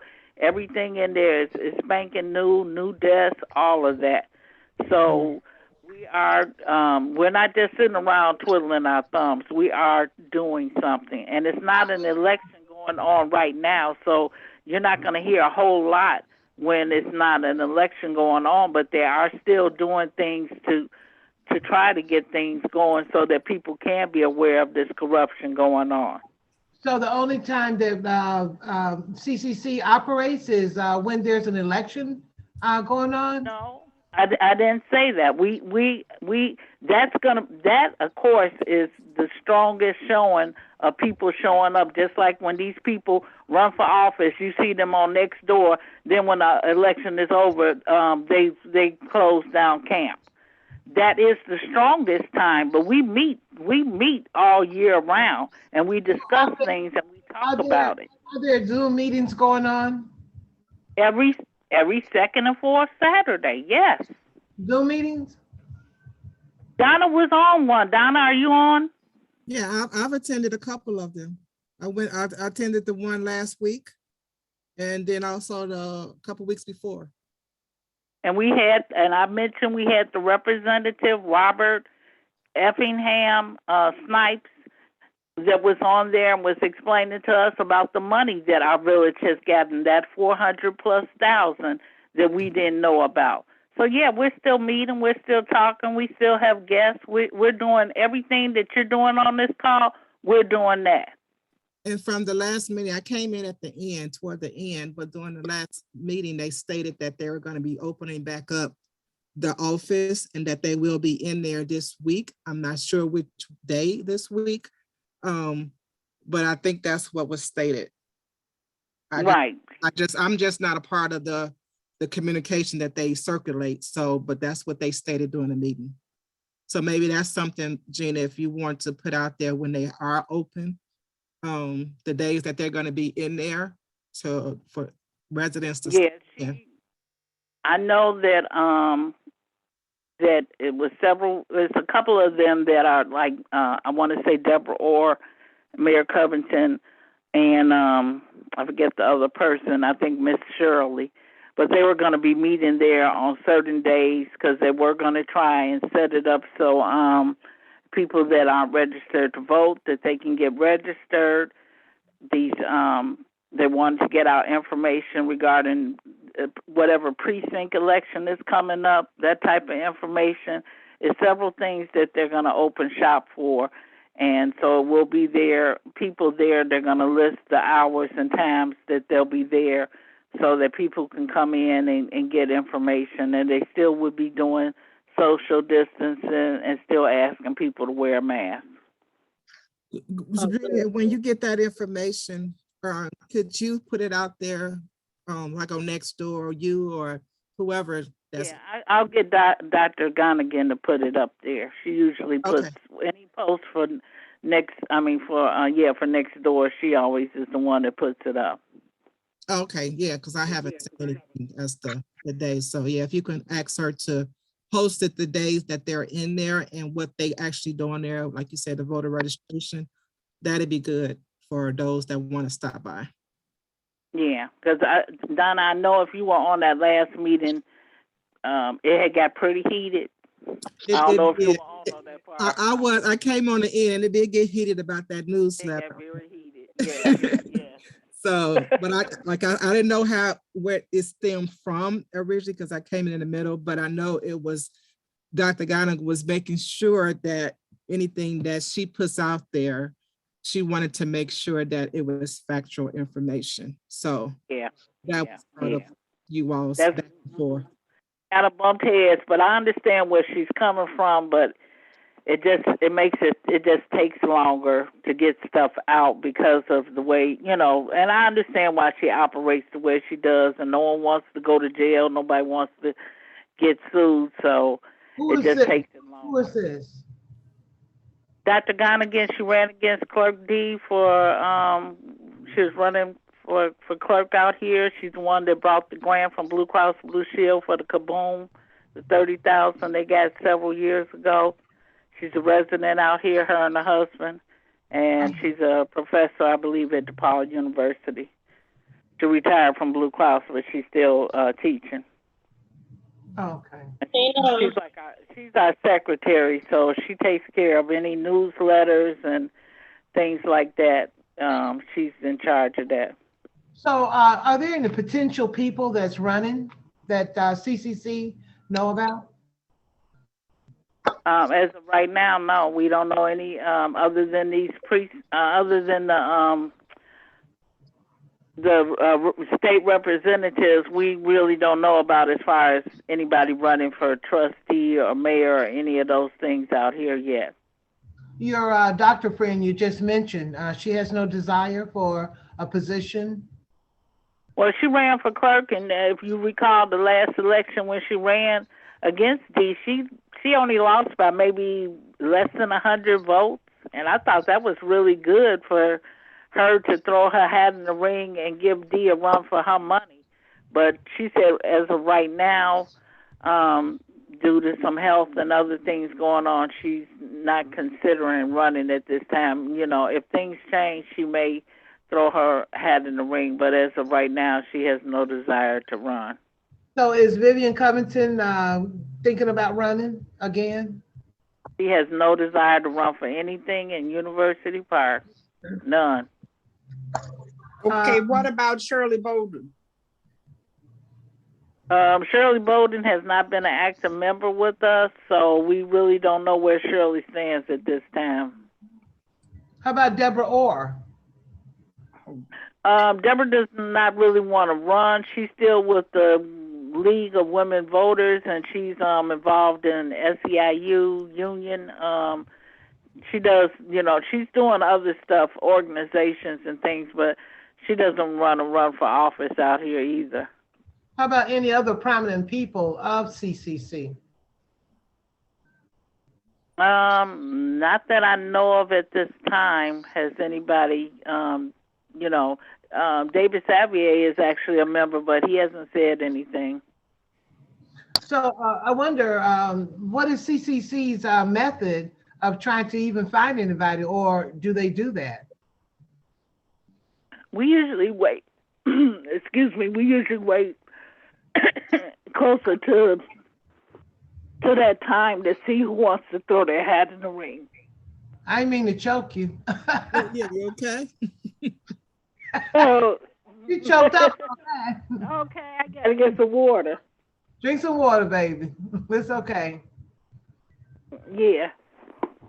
You all right? But we try to kind of, screen people to see who wants to run, you know, just like that lady, Miss Childers, decided to throw her hat in the ring. Miss Childress. Remember when she ran, Nakia Childress? Oh, yeah, yeah, yeah. I forgot all Yeah, about she ran. And so she started, she's not a member of CCC, but she did start coming in on some of the calls and kind of giving us a little background and, you know, looking for endorsement or whatever. So a lot of times people will approach us and let us know, hey, I'm considering running, you know, this, that, and the third. I know that something in the future they want to do is they do want to make sure trustees have the proper training, that IML and that type of stuff. They do want to make sure people have some type of knowledge of what it is to be a trustee and give them some background, literature, and other things so that they can be, you know, better prepared to be one. Because most people just throw their hat in the ring and they don't have a clue about the TIFs or anything. They don't know any of the information. They don't know Robert's rules of law. So we were saying that we want to get all those materials and make sure that people are better groomed for the position before they just decide, I want to throw my hat in the ring. So Is that's there something. is there a method you guys use for vetting? They have a list of questions and things, and they do think that it's good to have a person's resume to find out what type of skills, education, job experience, that type of thing. They do believe in a person should have a background check. That's important. But yeah, I know that Mr. Lovelace every time someone runs for office, and if they want to come to us, he has a whole list of questions, which we had that person stand up there, introduce themselves, and go through those questions, and you know, we kind of let them know yay or nay if we think, you know, give it a go or not. Didn't you all have Karen Lewis with CCC? No, she's never been at a meeting. Mm-mm. Okay, because I'm just wondering who's looking for their turn on University Park, and I don't mean to say it like that, but that's the only way I can express it, because anybody can write a resume. Anybody can pass off. I mean, look at Miss E. Okay, this one walked to Florida. She put everything on there other than the fact that she walked on water.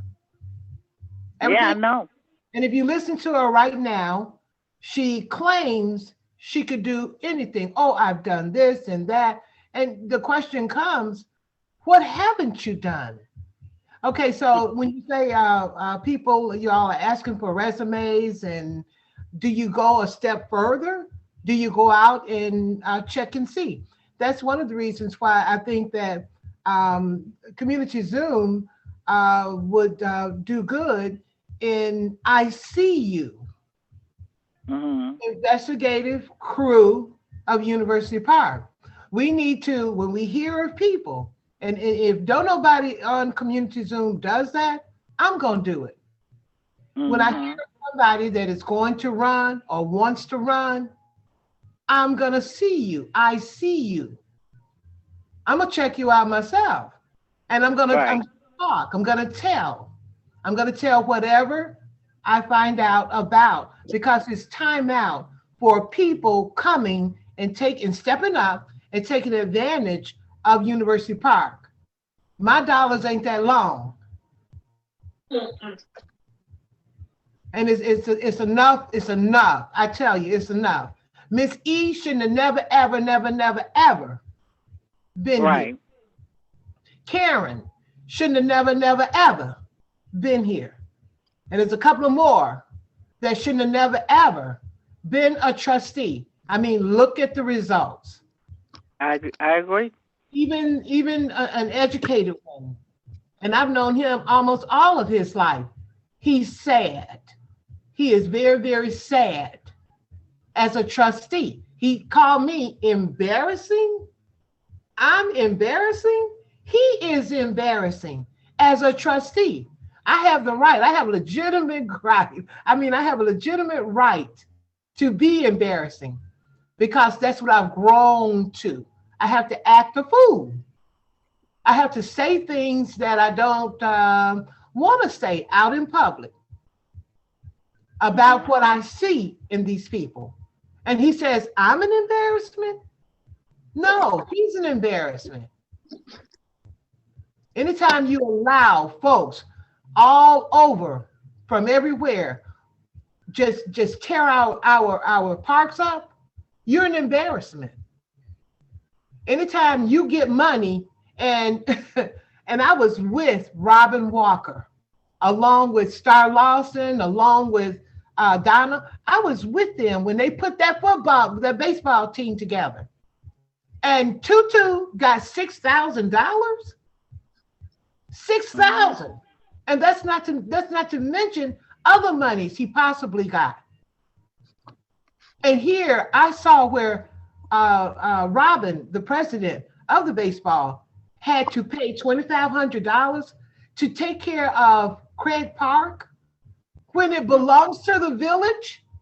He's an embarrassment. I'm not impressed with him going out there slapping some paint around. Hell, I could buy some paint. Mm-hmm. You know, so that's why, you know, it's going to be very, very.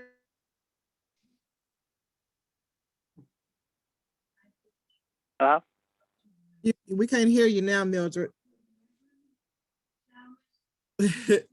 So how we wait for her to come back?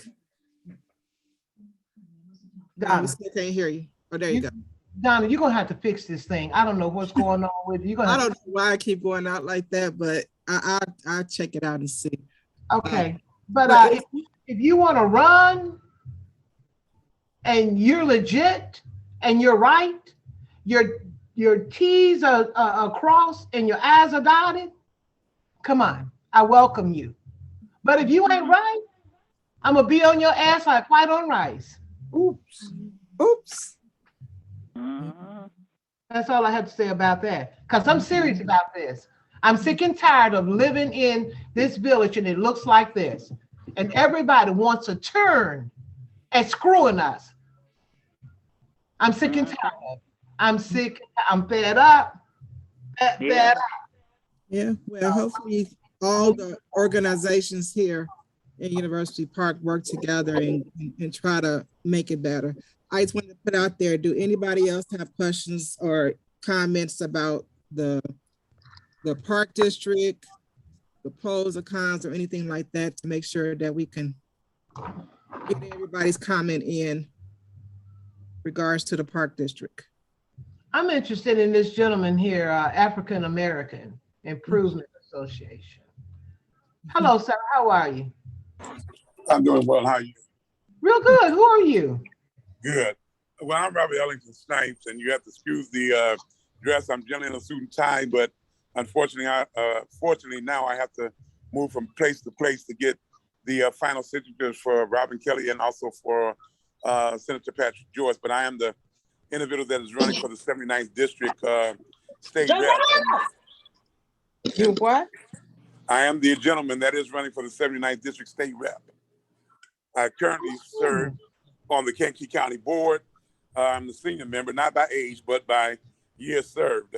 And I kind of appreciate some of the concerns of, I want to say the young lady that speak, but at least she's seasoned, because you're right. No one should be able to come to your community and not bring something back to your community. I am probably not one of the ones I won't have to boast, but I will tell you, you can put my name into a computer and you will find out that if there's a fight, I always tell people, if it's a good fight, get in it. If it's not, then leave it alone. I wish you had told me that who you were. I wouldn't, you know, I would have been a lady. No, I would have just be yourself. Don't tell them I'm a lady, right?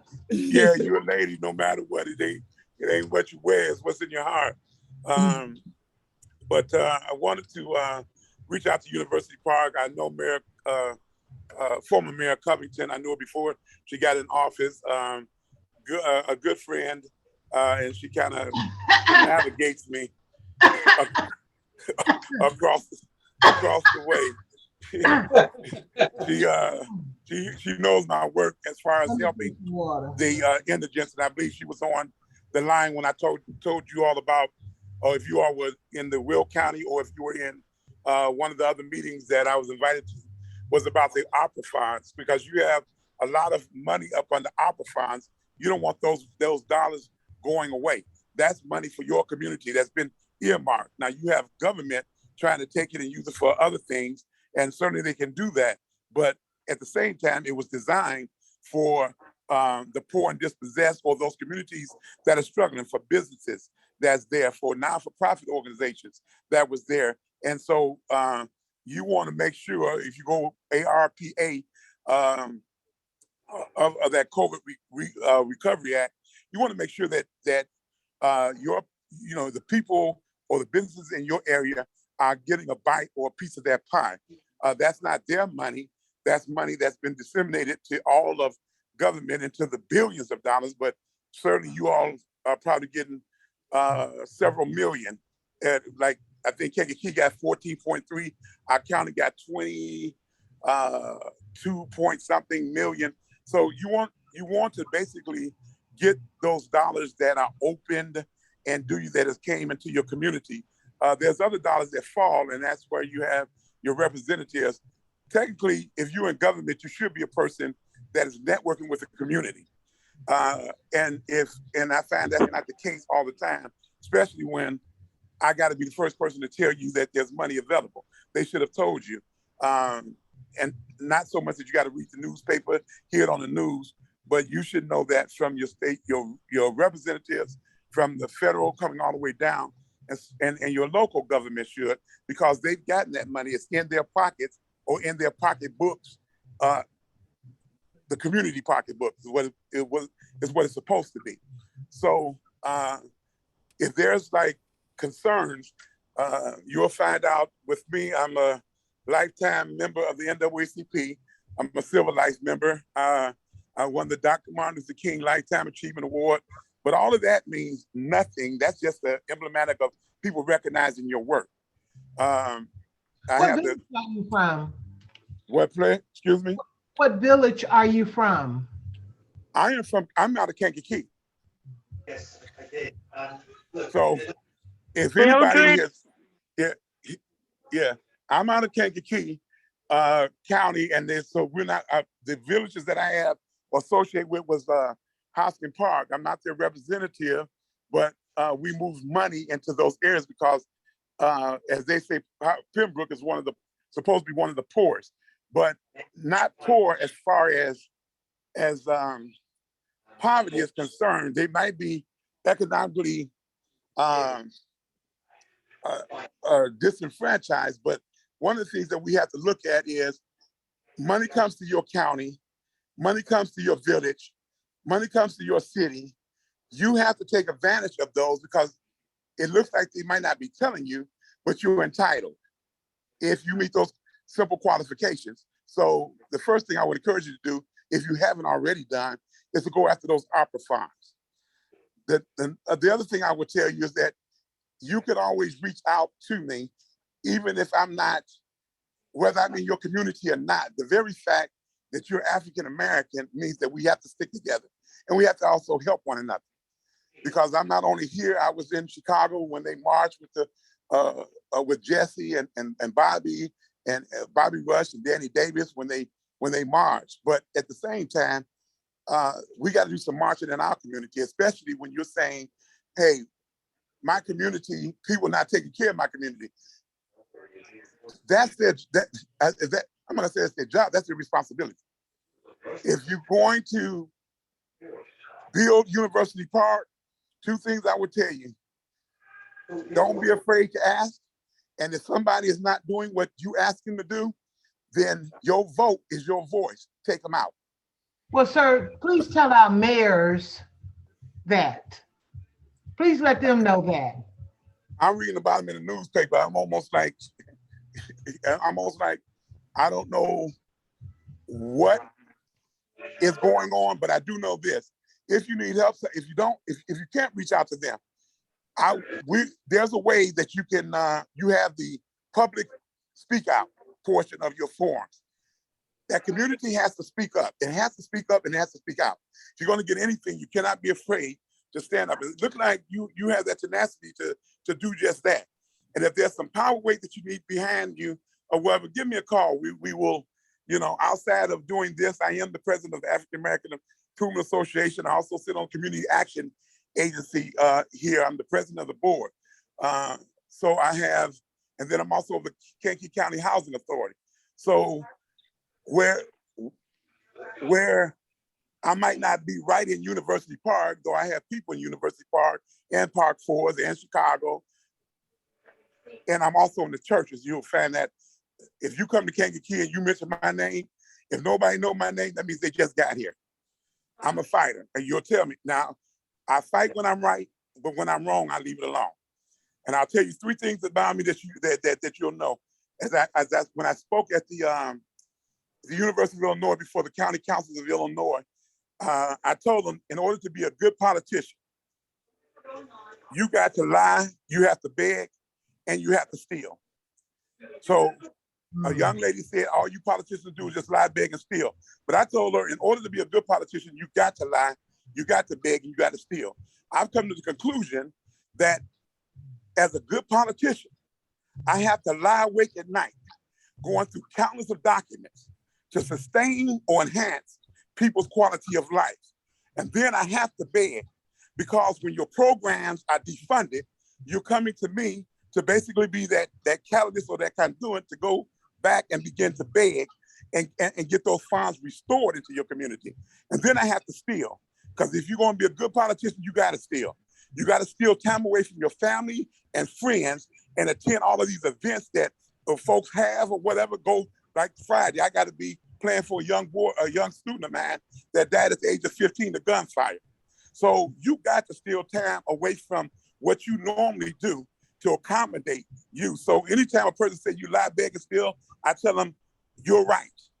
I have to do it, but not in the term that you think it is, but in a correct term. You got to lie, you got to beg, you're gonna have to steal in this thing. Not steal from people, but you're gonna have to steal time away from yourself to get involved in your community, to get involved into the situations.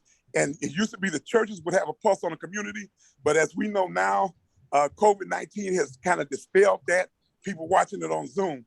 But we have to be able to come together like you all are doing now and have a collective voice where we can speak out. And if I have to lend my voice to your collective voice, then so be it.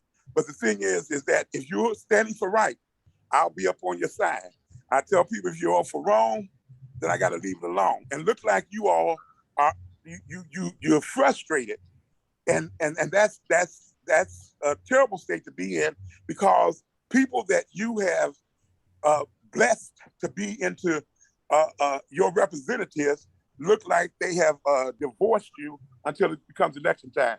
Anybody who knows me, you can ask anybody, if they're them from Kankakee or wherever, if they haven't seen Robert Ellington-Snipes since the last election, I will quit every office I've been in, and I won't even join another one. I won't even take on no more volunteer task, because you have to be. How else are you going to have a pulse on the community? It's good to get the degrees, and it's good to get everything else, but when you get to Springfield, you already got people. You got 80% of those folks that got their law degrees. The problem is that they write and create laws that, and sometimes are ungodly, or in many times is unfavorable to working class America. That's why I got into this fight, and that's why I'll always be in this fight. And I've been doing it since 1990 in government, and before that, with the African American Improvement Association, which is a spinoff of the UNIA, the Marcus Garvey movement back in the day. And that's to say, up you mighty race. And if you haven't had the chance to, go on YouTube, put in Ellington-Snipes, you'll see a song that I wrote called We Shall Overcome Today. And the way we want to do that in the first verse is, let's stop killing our brothers. Let's stop respecting our sisters. Let's start raising our children with dignity. What we used to be, We used to turn around and fight to get to the front of the bus. But now that we're at the front of the bus, we go to the back of the bus and we sit there comfortably. We got to change that. We can do better than this. And so from 30 to at now 61, you know, we got to keep fighting, even though sometimes the fight is frustrating. But I have to believe in a God that can change things. And I believe we can change it one by one. If your politician's not doing it, they'll tell you, my voice would be loud. I'm getting your butt out. So, well, we definitely would need help to get your voice to help get some of these trustees and mayor out. For this ARPA, where can you find a list? I know that the villages have to send in to the government, I believe, a list of what they use those funds for, right? well, they have to do that. They have what they call a list that they will, to make sure that it's being equitably distributed. So where can we get that list? Is that something sent to the? Well, you won't get that list, but if you put in the computer ARPA, A-R-P-A, the funds will come up. Then you look for your neighborhood. It'll show you how many millions was attributed to your community. The money is already there. I did see that, but we want to see what the village sent in that stated what they used it for. Oh, they're supposed to put that in newspaper, and they're supposed to have a copy. So if you want to know, you should be able to go up to the city hall, the village hall. They should be able to tell you that. They should give you a list of what they use that. You can do that up on what they call the Freedom of Information Act. They have to give you that. So you don't have to wait on that. You know, and I'm fighting a case in Iowa where the government is trying to take a black church by taxing them and didn't let them know. And we're in the appellate court. But my thing is, I told them, if you want to get in the fight, we're going to have to be in it. It's going to be a longevity. I had to get out there, help them raise some funds in order to pay for this suit. But you don't let nobody take nothing from you. My grandmama was shot 6 times. My grandfather was shot 5 times. I didn't know him. He died. But she lived. She lived. And I have a poem, even though she's dead and gone since I was 21. But I remember her poem, and I think it'll be good to you. She wrote a message to the sleeping world entitled "The Mystic Chuck." And in that, I just give you a small portion. She says, many years ago, we fell asleep by the sedative of the Superman. But the mystic magic of nature one says, arise, awake and rise again. Too long has thou slumbered. Too long has time passed you by. Your work on earth is delinquent, and without it, you cannot reign on high. If it's true that you awaken, hurrah, God before you. But your work has just begun, because thy brother and sister needs awakening too. Touch them softly, gently, a portion of thy light to him give. And the mystic magic of your touch will cause them to look and live. That means whatever I know, you should be able to have. And whatever you have that can help me, I should be able to have as well. We'll help us one to another. And somewhere along the line, when I was coming up, if there was one piece of pie left on that table, and you had 7 other brothers or 7 siblings, Mama said, don't touch that pie unless you can cut it, and everybody gets a piece. That's the philosophy I go by. So for you that information, they have to give you that information. If they just don't turn it over to you for it, make them tell you what they're doing with the money in your community. And if you have a problem with the FOIA, call me. If they don't have it to you in 5 days, please call me. Okay, so when I FOIA this information and they provide nothing back, how can you help us to say that was our money? Will you help get, form with, I don't know, attorneys or help us with any type of suit, or what the next process? Now, if they tell you that if you ask them for something on a FOIA and they don't give you what you asked for on that FOIA, that information, then you call me. You don't need to spend money to an attorney, for attorney. You simply contact the Attorney General's office, and I'll give you that number. And you tell them that you FOIA'd it, because by law, they have to give it to you. Ain't a question of if, when, and if they so choose. They have to give that to you in 5 days. And if you don't have it in 5 days and they need an extension of time, they have to request an extension of time. Otherwise, the Attorney General will be up on their butt. And there's a specific number to a specific office to make sure that's done. Well, we've been dealing with that issue for a long time with not receiving FOIAs. They've gone to the Attorney General. We sent it to all the type of people. They are aware of all of the situations that we're going through. We definitely understand that is what they're supposed to do. But unfortunately, that just have not been always happening. So Well, then send me a copy of what you sent as far as a FOIA, because I need to see what you asked and how you asked.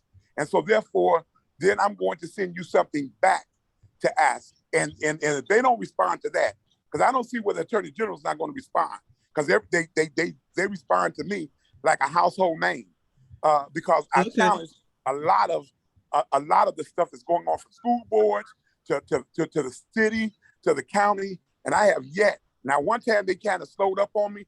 The Attorney General was up on them like white on rice. They had to release that information, or they were about to be fined, and I think it's like a class 3 misdemeanor that follows it. So they're gonna come off that information. And so sometimes all you need is just a little help and maybe how to word it. So I want to make sure that what you want is what you're asking for, if that makes sense. Yeah. So great. Yeah. And how can we contact you? What's your information? I will give you my personal cell, because that's what I'm on now. My personal cell, I'm Robert S. Ellington-Snipes. Remember, like the Duke Ellington, Wesley Snipes, the double famous last name. My number is 815-768-6552. That's 815-768-6552.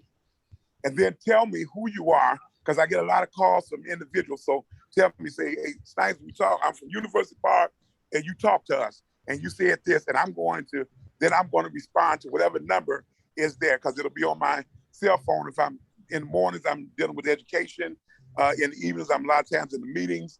Because again, I tell you, I'm involved in this community, and anybody will tell you that, from the judges to anybody. You have to get involved.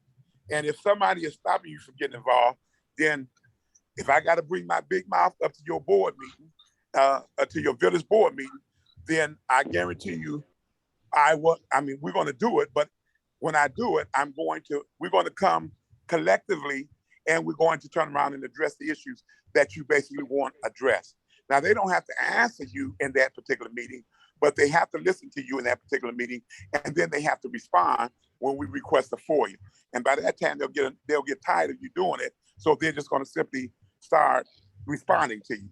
Because if they're not responding to you, it's because they either one, think your process is ineffective, or number two, you don't have the fire behind you. Robin Kelly knows who I am. Dick Durbin knows who I am. Your Senator Patrick Joyce knows who I am. Just simply reach out. Vivian knows who I am. If it comes to the fact that we're going to have to fight to get you what you need to get, then so be it. But I guarantee you, it ain't going to take me long, and they ain't going to tell me that they ain't going to answer, because if they don't answer, then I'll show you the process, you write it down, and then thereafter you follow it. But the first time, I'm going to initiate it for you. Does he know anything about we haven't had board meetings, and our village manager, president, has not allowed that to happen. So is that illegal, since the governor has lifted the mask? They cannot not have a meeting. They can put it on Zoom, but even if they put it on Zoom, they have to allow public speak out. So therefore, if they haven't had a meeting with your money, for one, I would be concerned, because my question is, what's going on behind the scenes without staff? You have a right to know. So if they and by law, they must have a meeting at least once a month, and many times with villages might be twice, but at least once a month. And if they're not having a village meeting, put that in so we can have a conversation with that. They're having a village meeting, but they're not allowing the residents to participate. You can only send in a public comment, and it's only through Zoom. You should be able to speak through Zoom on public comment. No, we're not able to speak through Zoom. Who's your village mayor? Mayor Joseph Rudass. Well, tell Mr. You said rude ass. He's rude, right? Rude ass. What? I'm a preacher, y'all. I'm a preacher, but I thought I heard you say rude and he's an ass. I hope that. Well, I think that's what Mildred called him. No, that's Gina.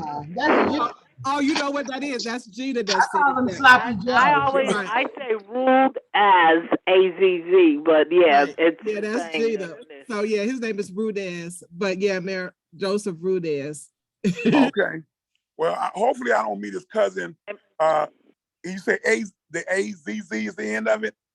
No, his real name is Roudez, Rudez. and he was running. Him and Karen Lewis were actually running for the 79th district, because I spoke to you a few weeks ago on the CCC call with Mayor Covington. Yeah. And we were discussing the same thing, and you had given us that website, and we saw where our village had gotten over $400,000, but what they did with it, we have no idea. Well, the people are, well, let me put it this way. If federal money is not being spent, the first thing they're going to say is you all never asked for it. You're going to say we didn't know because we didn't see it. But now that we see it, they got the second wave of that money in. So make sure that your businesses, it could be anything. I mean, even here, the mortician asked for $15,000.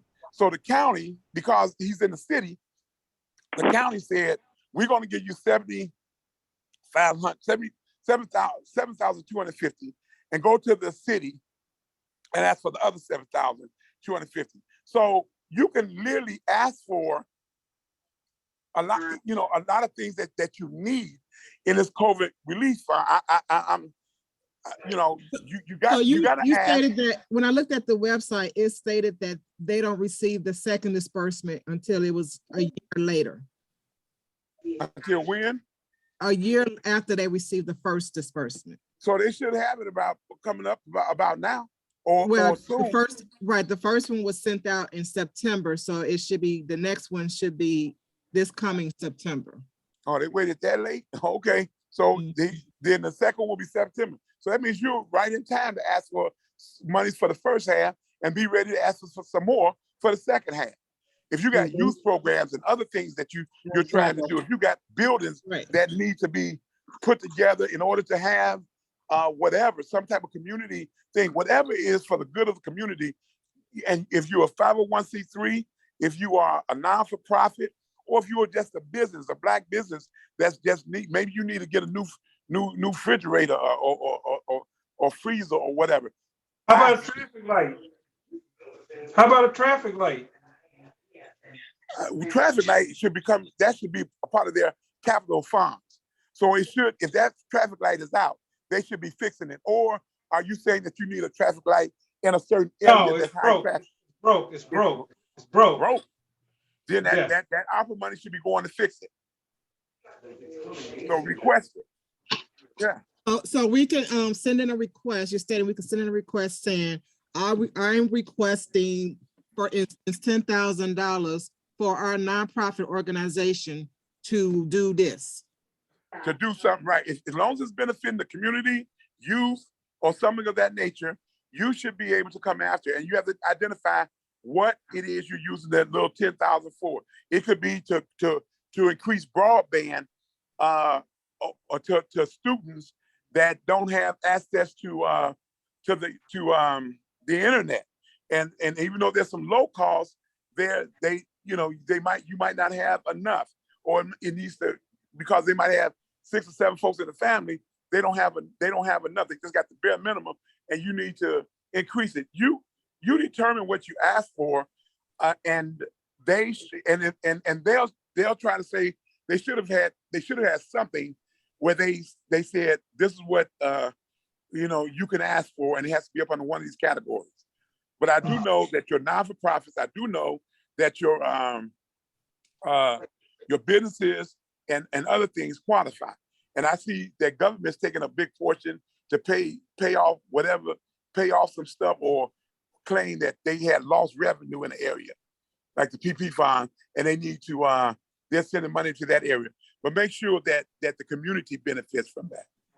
Make sure, because that's what the real intent of that money was, to help those individuals that was most harmed by COVID or whatever, and we were.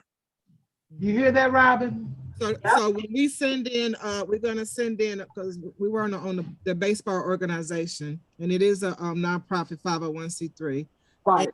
We're gonna send in an additional request for for the fields to be done. And once we send it in, I'm going to get your email. I would like to copy you on it. So I would like to see, for you to see their response. Yeah, I'll give you my government email, because you're dealing with governmental services. So that way they'll know that I'm legit, just not somebody out there talking. So my government email is Ara, and then it's Snipes, SNIPES. Oh, wait a minute. Okay. Y'all make me remember stuff that I forgot. What did you call, did you say Snipes? Yeah, Snipes, like Wesley Snipes. So it's Ara as in Robert, SNIP as in Paul, ES. So S is in Sam, N is in Nancy, I, P as in Paul, ES, at K, the number 3, county, COUNTY, dot, and I believe it's net.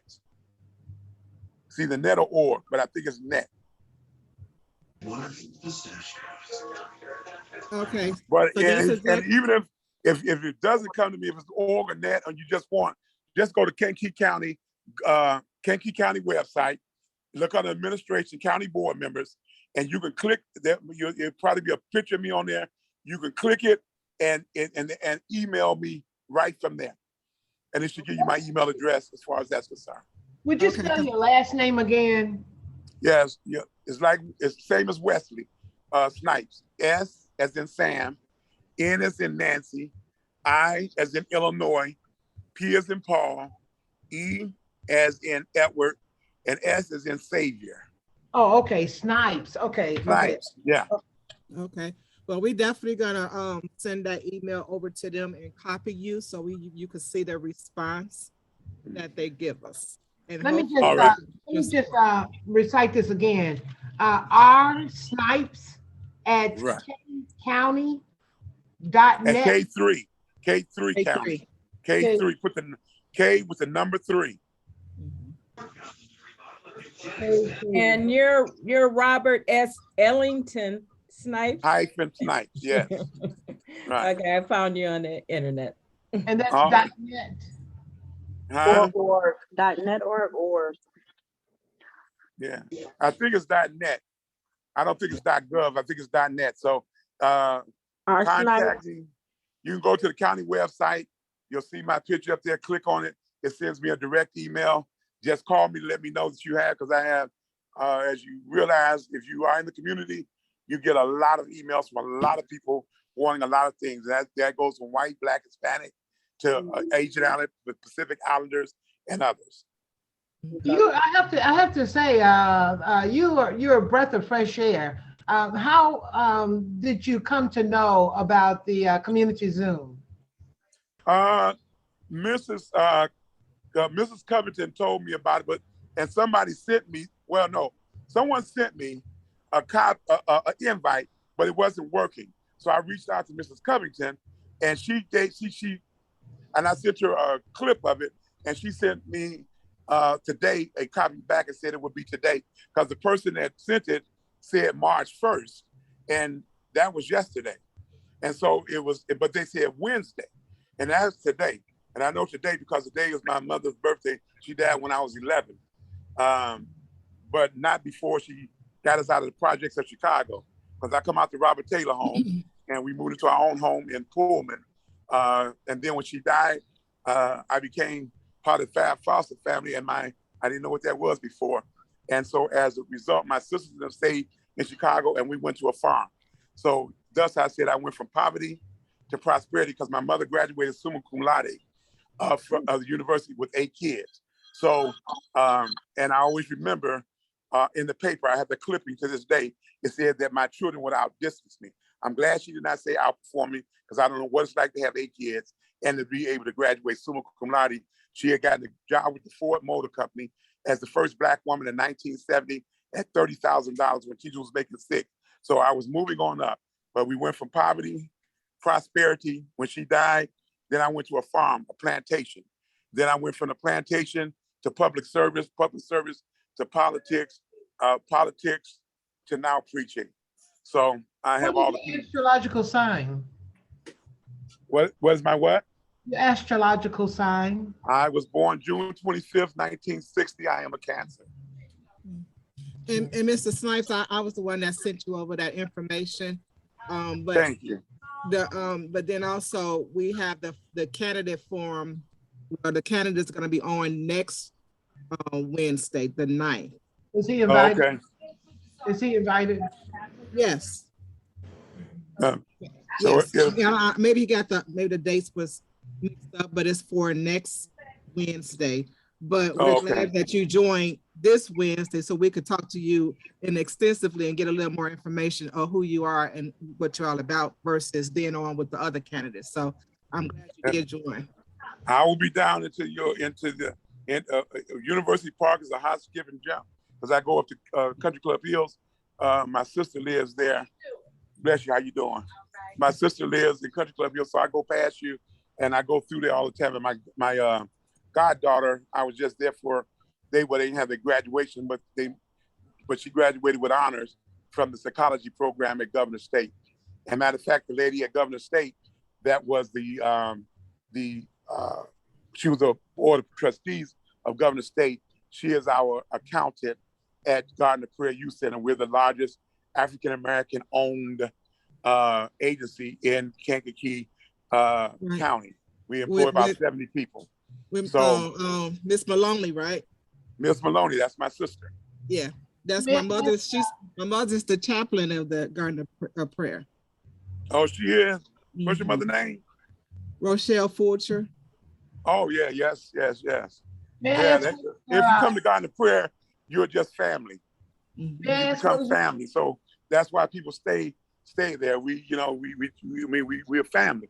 And that's what we should realize in this community, we're still family. Dr. Margaret Burrows says, she says, we're not divided, but we're just disconnected.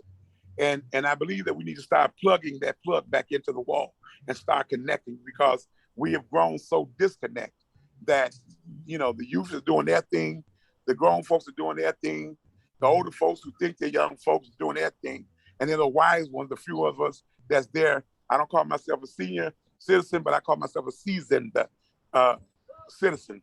And my grandkids, and I love them much, but you have to balance time with problems because they will tell you Papa is gone a lot. And that's because so many people needs help. I'm only one person. And I wish that we can get some of these young folks, train them up so that they could come after. But most of the time, they just want to jump right into politics, go to the top, then they forget about where they came from and top degrees. I'm not interested in your degree. As you found out, I fought in a lot of courts. I've been all of them but the United States Supreme Court. And I'm currently putting one in. Sonny that's going to be the first Asian. Mary McDade of the third appellate court.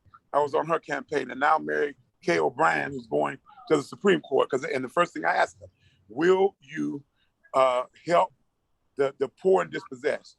Will you help those individuals that can't help themselves, our senior citizens or whatever? A lot of times, all they need is just a little something. But you take so much from them. These code enforcement officers come in and take a lot of money away from them that they don't have because they always redline. It look like to be the poor, the blacks, and we have to stop a lot of this.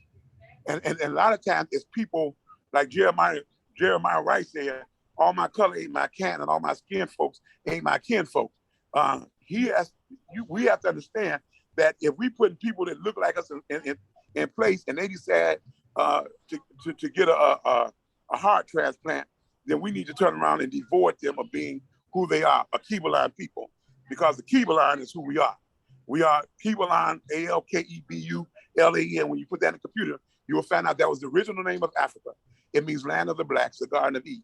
So a lot of times you'll say, when you hear me say, Kebelan, my brother and sister, that's what I'm talking. So I know I got a little, go ahead. What is your occupation? I work in education. At first I was the in-school suspension supervisor. Now I have the remote and hybrid learners, and then my juniors and seniors that that come to me to make sure that they graduate. So my profession is helping or whatever, because education didn't pay me. I started out in the Department of Mental Health. I worked at Shapiro. Then I worked in the Department of Corrections. And I was too young to retire, so I went into this thing called education. I wanted to go into the accounting department because my degree was in accounting, my little small, teeny-weeny, tiny degree. And they put a white lady in there that had no degree. And so I know what discrimination feels like. I know what it looks like. And I face it you face it every day. There's a difference between racism and discrimination. Racism is what a system does to you. Discrimination is what a person does to you. And that could be because of their prejudice. So what is the African American Improvement Association? What does that consist of? What is it all about? The African American Improvement Association was started by me in honor of my grandmother after she died when I was 21. When I found out that she was shot 6 times and fighting for the rights of Blacks, and her husband died, I didn't get a chance to meet him, but I know he was a great man, because I am. I told him. This civil rights, my uncle, they fought into the wars, and they were educated men before we start putting articulation on education.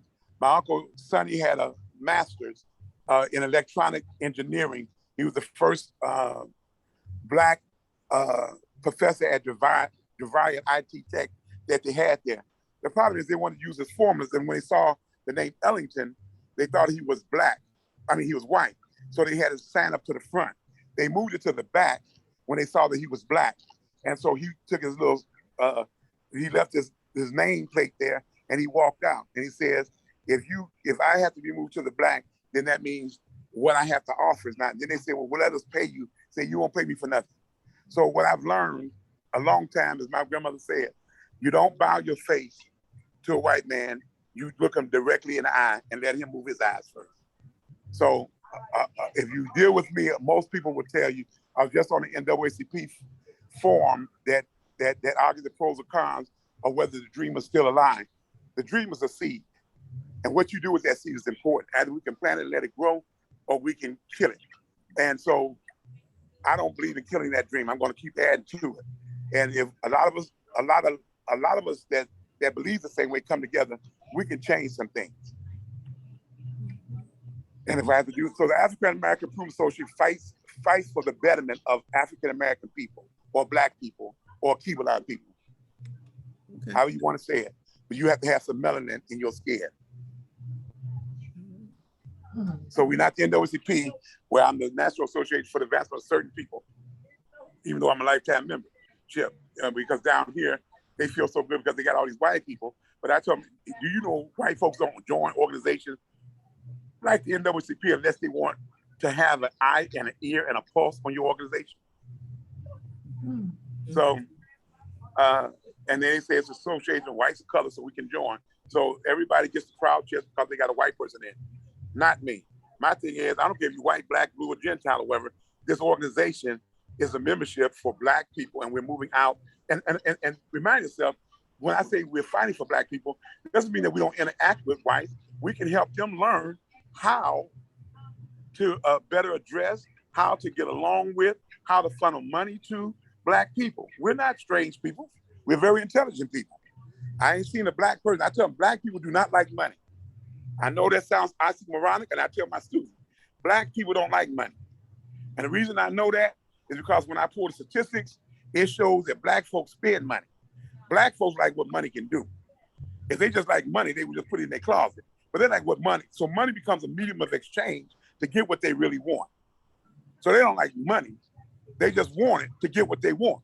And so as a result, we have to look at our thinking. What do we want? And then what economic resources are available so that we can get what we want. We might not get everything, but we should be getting something.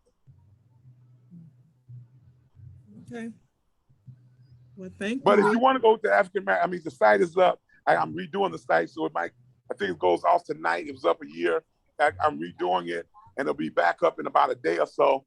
as I build the website over again. But if you go tonight before 12 o'clock, you can go to AAIA-USAA.com. And on there, you'll hear my song, We Shall Overcome. You'll see my niece. We're unique in this thing. I'm 5 generations of college students, 4 generations of college graduates. And as of next year, we'll be 5 generations of college. Thank God that grandma started it off. All right. That was Yeah. that was AAIA dash -USAA.com. Or if you go on the website and just pull up his full name, which is Robert Ellington-Snipes, you can read all kinds of Google stuff to get into him. As well as I was going to ask you about you taking Ellington because you can sing too. I sung. I dealt with these kids for the longest, so I lost my voice. So I still write and things of this nature. And if you go on, you go up on YouTube, you'll see where I took 2 of my students during the Black Lives Matter ordeal. And remind yourself, I'm not against Black Lives Matter, but I just don't believe that Black lives will ever matter till Black love matters. That means we have to start loving ourselves first. So, but yes, if you go up on there, you'll see there's a song that I put together. I added a verse to Roseman and what is that? As well as I know, Lift Every Voice. So Johnson. So I added a verse for the young people. Let's start loving our brothers.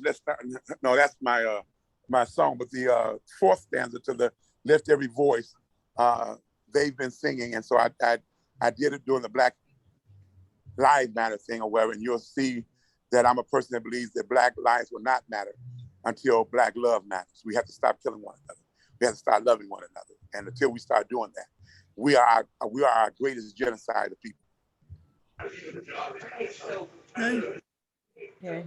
Yeah, you're on Facebook too. I don't want to hold y'all up longer than y'all had, but I mean, I want to first of all thank you all for allowing me to say a word or 2 in your meeting. I don't want to hold you up, but any questions, definitely reach out.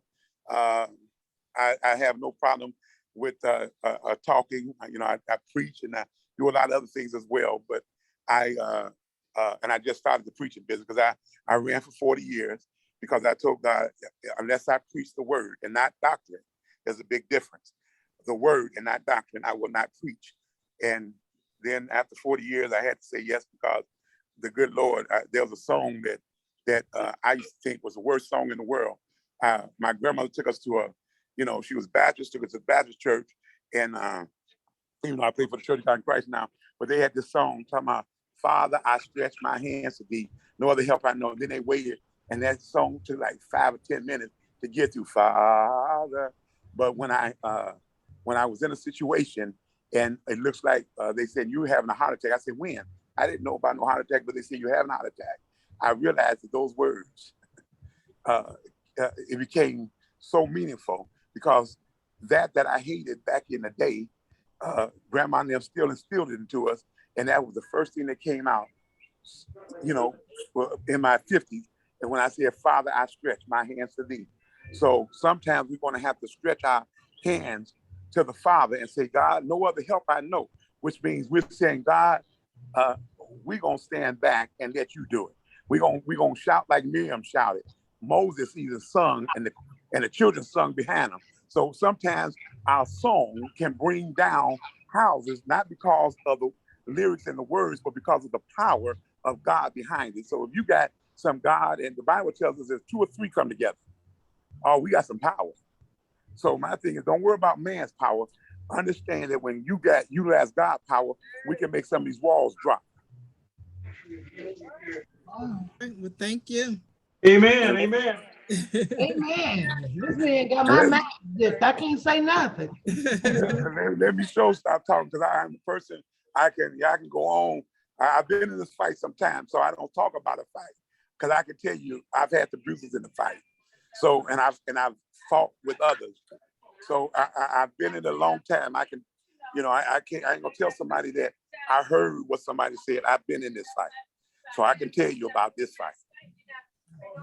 That's why I can help you fight this fight because I've been fighting for a while. And we're gonna reach out to you too, so don't be looking forward. You're gonna go, oh my goodness, those University Park people. Oh yeah, I don't mind. And we gonna and because there's gonna be a district that I got to cover, I'm gonna be. I believe in seeing folks. I love to meet folks. That way they know me, I know them. I'm always hands on, believing, hugging, doing the whole 9 yards. But I also believe in helping those that are hurting. And when people harm my folks, I will fight. I'm telling you that now. I will fight. And you would think I've lost my last mind because those folks are going to look like, where did y'all find this Negro from? Hey. Well, we see that you're on Facebook and there's some familiar faces that we know of from University Park that are your followers. So don't turn any more friend requests down from University Park. Oh, they let me know who they are because I got like 1,000 of them, but I want to find out who people are, and if they tell me that's me, I'm from University Park, then I'm going, I'll click you right in. I have no problem with that. Because you got a lot of Skypers out there that just get in your site and then they try to mess it up. And my thing is I try to keep people informed. So as you see, I'm not one that just says about it, and I'm not going to disappear next year somewhere and you don't see me for 2 or 3 or 4 more years. That's not going to be me. Never will be me, because that's just not my makeup. That's not my design. And you're running for the 79th district, right? I'm running for the 79th district because I'm going after some laws that they have. I'm the person that when they shut down this young lady's lemonade stand, I was the one that was on Channel 2, the commissioner, the county commissioner, and I told her I will write the law and we will fight until you win. She was a 6th grader, and she came to me and she said, Mr. Snipes, can you help me and my mom? And when the county turned it off or whatever, it took us a minute. Toy Hutchinson was in at the time. So I called Toy, and Toy said, well, I'm going to put it on. But she became the czar of the marijuana thing. So that meant that we had to, Patrick Joyce, whoever was coming in next. So I got Patrick Joyce. He said, sure, I'll carry it. Well, we've gotten it. It went all the way through the House. It went through the Senate. The only words that they changed from the bill that I wrote, I said under 18, they wrote 16 and under. Everything else is the same. And to this day, on Channel 2 and around, that girl received her from Country Time Lemonade. They're paying for a college education. Then they also paid for all of the lemonade that she would have lost. So they gave her a nice, healthy check in a neighborhood of about $10,000. And I know she couldn't make that much lemonade, but if they thought it, I thought it too. So, and she's a happy young lady. So I believe in fighting. As I always say, I don't talk it. I will walk the walk. And if anybody tells you any different, they just move to Kankakee. But I've not only been in Kankakee, I'm fighting in Iowa now to help a black pastor, them to save their church. A government tried to take it. And we've been holding them off, and they've been in their church for the last 3 years, and the Lord said the same. By the time they ruled on this case, I'm hoping that we'll have enough money, raise enough money to just pay off that church, and the people of God can enjoy a service.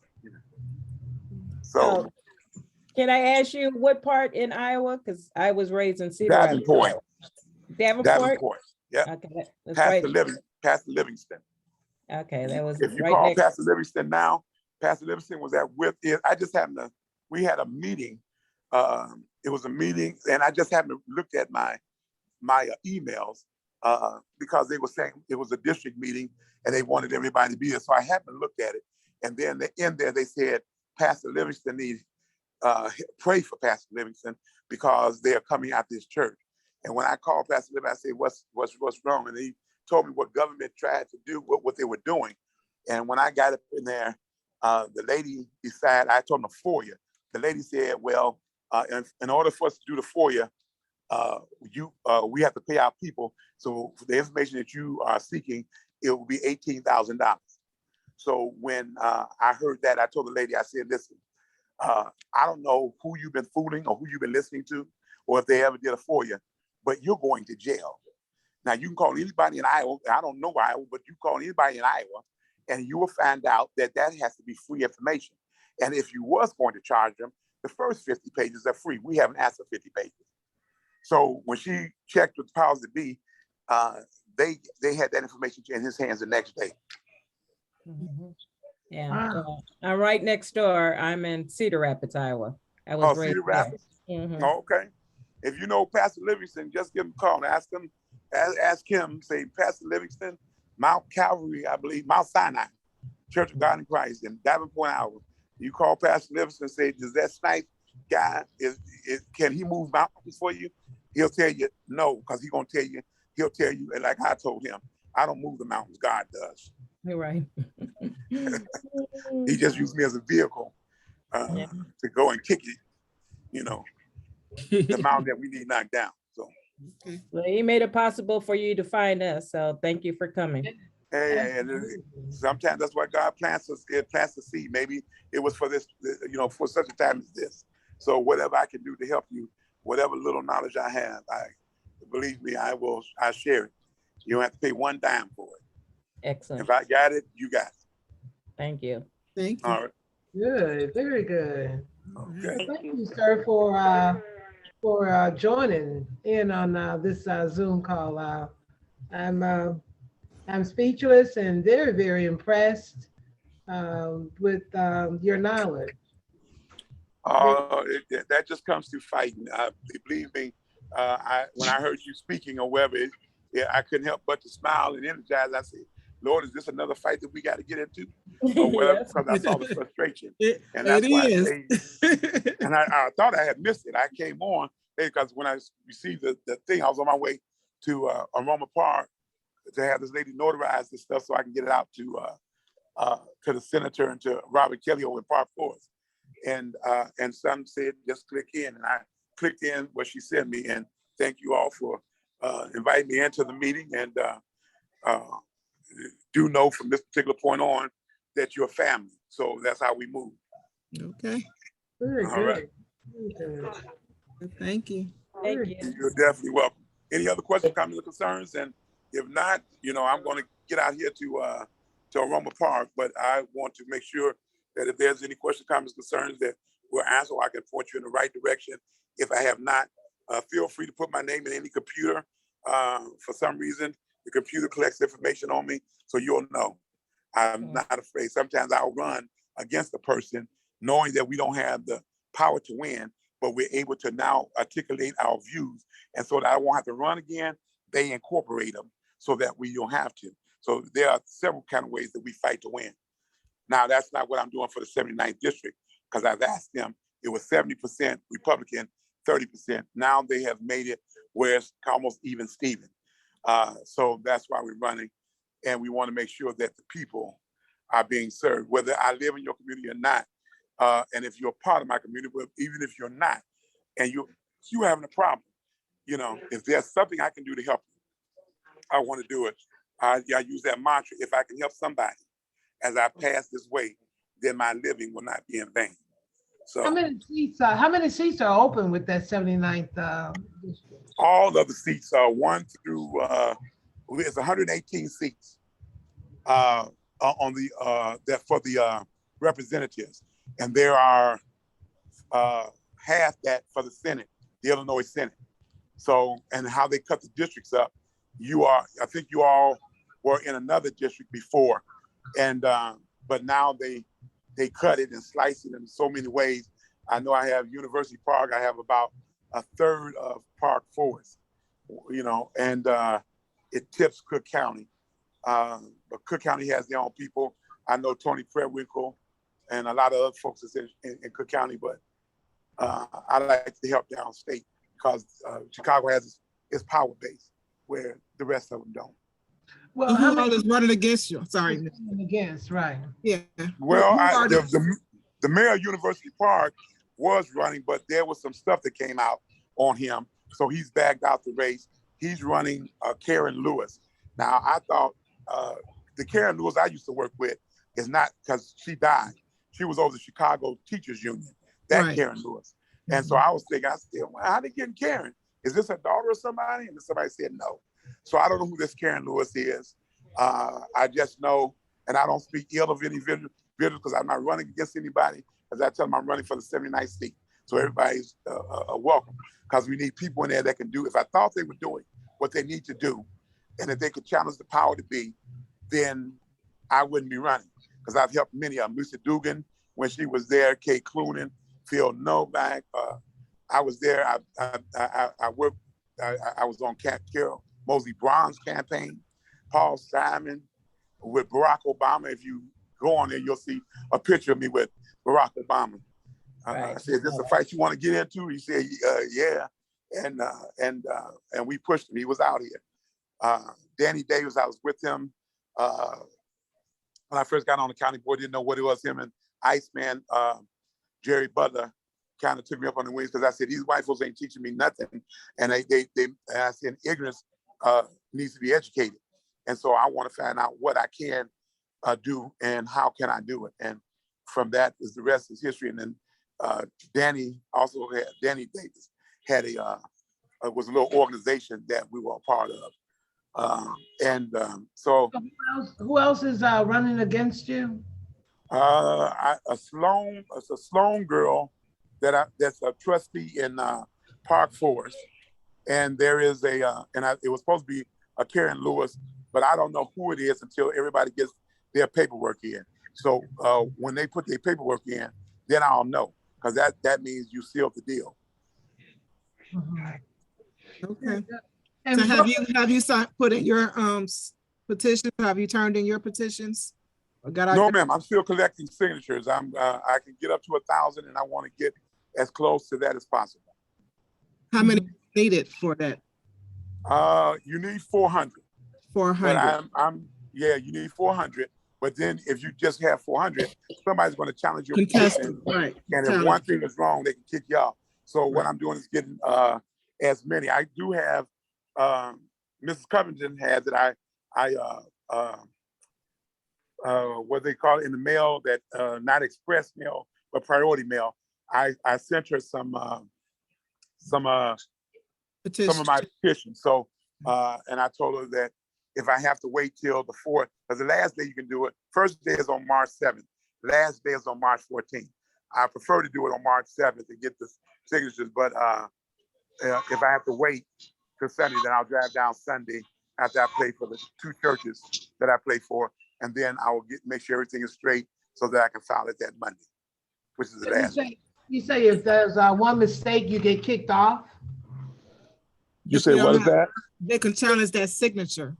Oh, they can. Well, the thing is, if you just only have just enough signatures, if it requires 400, and say they found somebody voted at a different address, and so they didn't put that's a signature, and they void that signature, that could put me down to 399. But what does that do? That kicks you off the ballot.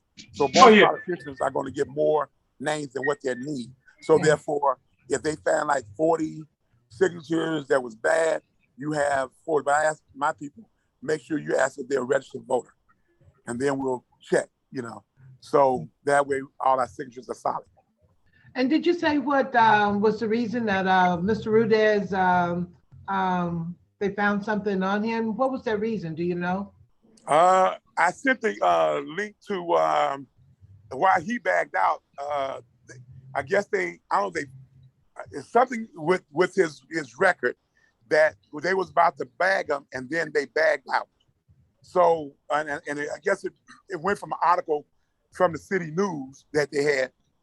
And if you have a number or something, I can mail it, or you can ask Mrs. Covington to share it with you, because I sent it to her. I sent the news article to her because it's kind of lengthy. Did you need my number? I can take it. I'm walking, but I can take it. Let me move this phone and move it out real quick. And let me put it in my, they got notes on here, so I can put in a note. Now, what's your name? You could just, Mildred Morgan. Okay. Mildred. Okay. I have a cousin-in-law called Morgan Freeman. Go ahead. What's your number? Hold on. She froze. She comes back. Okay. I'm sorry. Area code 708. 708. 904. Maybe my finger's a little bit too big for this phone. Okay. It's 708-904. 8762.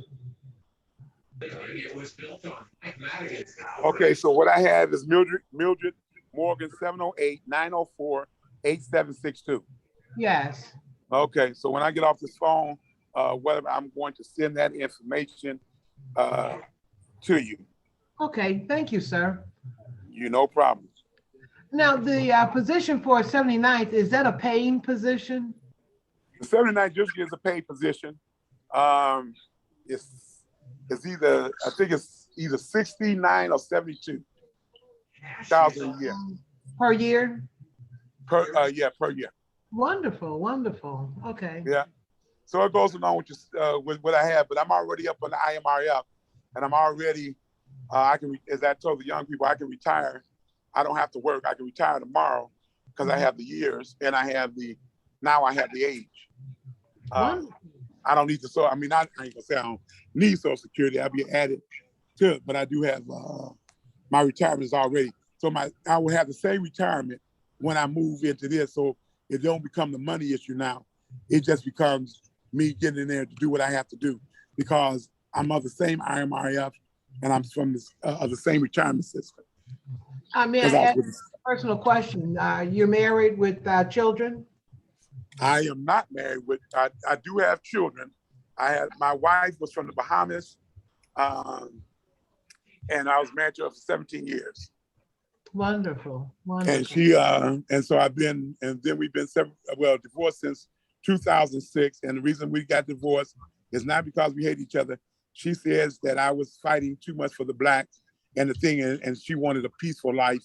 And I told her that, so be it. We're still friends. If you ask, she's remarried, but she continues to support and support any endeavors and her husband. And that's or wherever that shows you how you don't deal with animosity with people. Yeah. So that's it. And then I did not remarry again because truth be told, I'm so busy that that person would have to almost be as busy because I'm up at night typing things. When that foreclosure happened, I can't represent a person, but I typed up the legal brief, had them to sign their name, filed it into the court in order to keep the banks and keep them off for about 3 years so they can build up a nest egg. So when they walked away, they could get them a new house or have a nice place to stay and have some money to bounce with. Wonderful. And if you want to ask somebody, the lady that's now in Iowa, the nurse that's at Livingston's church, will tell you she was one of my individuals that I took it all the way to the appellate court in order for them to be able to, save up enough money and be there rent free. So, yeah. So the more you talk to me, the more you're gonna know. So I just tell you, I've been out here, and that's what I basically do. And she told me, I said, so then it's best that we part company, we stay friends, but I cannot not do it because my grandfather died doing this. My grandmother got 6 shots doing it, and it's just in my blood. And I told her I apologize, but I can't get that up. Amen. Yeah, you had a question, Mr. Dodd? No, I just said amen. Oh, No, okay. I'm intrigued by everything he's saying. Okay. Yes, sir. So yeah, and I will say, if you want to talk to her, she works at Shapiro. She's a nurse. She came to me. She had she didn't have any degree. I made sure she went on. She went in as a CNA. I told her don't stop. We went on to the LPN, and then I told her I moved her on when she didn't think she could do it, the RN, and now she has been an RN for the last 15, 16 years. You never leave a person, because I told her I don't want you to be out there dependent on no man. You should be able to stand on your own feet. That way, somebody marry you, they marry you to stay married to you because you bring something to the table. Just show support tonight for Ukraine.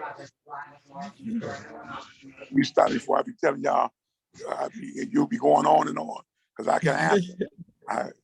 I'm copying you now, and I'm about to send that to you shortly. All right. Thank you very much. All right, let me know if you, let me see. Let me know if you got it. She'll be on your phone right about now. Mildred? Yes, I just heard it. Okay. Okay. Thank All you right so then. much. Blessings to all of you all. I want y'all to get some nice rest because you're probably going to need it when you start dealing with me, because we're going to write up some things and we want to make sure that we go before your city council or whatever that is, that we come and that we hit hard and we work as a uniform team. Absolutely. Yeah. So outside of that, any other questions, comments, concerns? No, that'll be it. But if you don't mind yourself, if I can just do one other thing, and then I promise you I'm done. Okay. If I can, we can just say a word of prayer as I leave. Yeah. Sure. Yeah. Okay. Father God, in the name of Jesus, God, we thank you for not only this meeting, God, but for the concerns of the people that's in this meeting, these thy people. And God, we ask that as we move forward and as into tackling problems and issues in their community, God, that you give us the wisdom and the guidance so that we will become the victors. And the victor goes to the spoils of the people that are in the community. And so, God, we ask all of this in Jesus' name, maintain their health, any conditions, God, we ask that miracles come into their lives to aid them so that they can stand and stay healthy until such time as you call them home. And Father, we'll be careful to give you the praise, only you the praise. In Yeshua's name, Jesus, we pray, amen. Amen. God bless you all. Thank you. Thank you. Okay. Nice. See you all later. Okay. All right. Take Bye. care. You too. Bye-bye. Bye. All right. I don't know. I'm about done, you all. So it's up to you. Yeah. All right. I'm going to end the recording.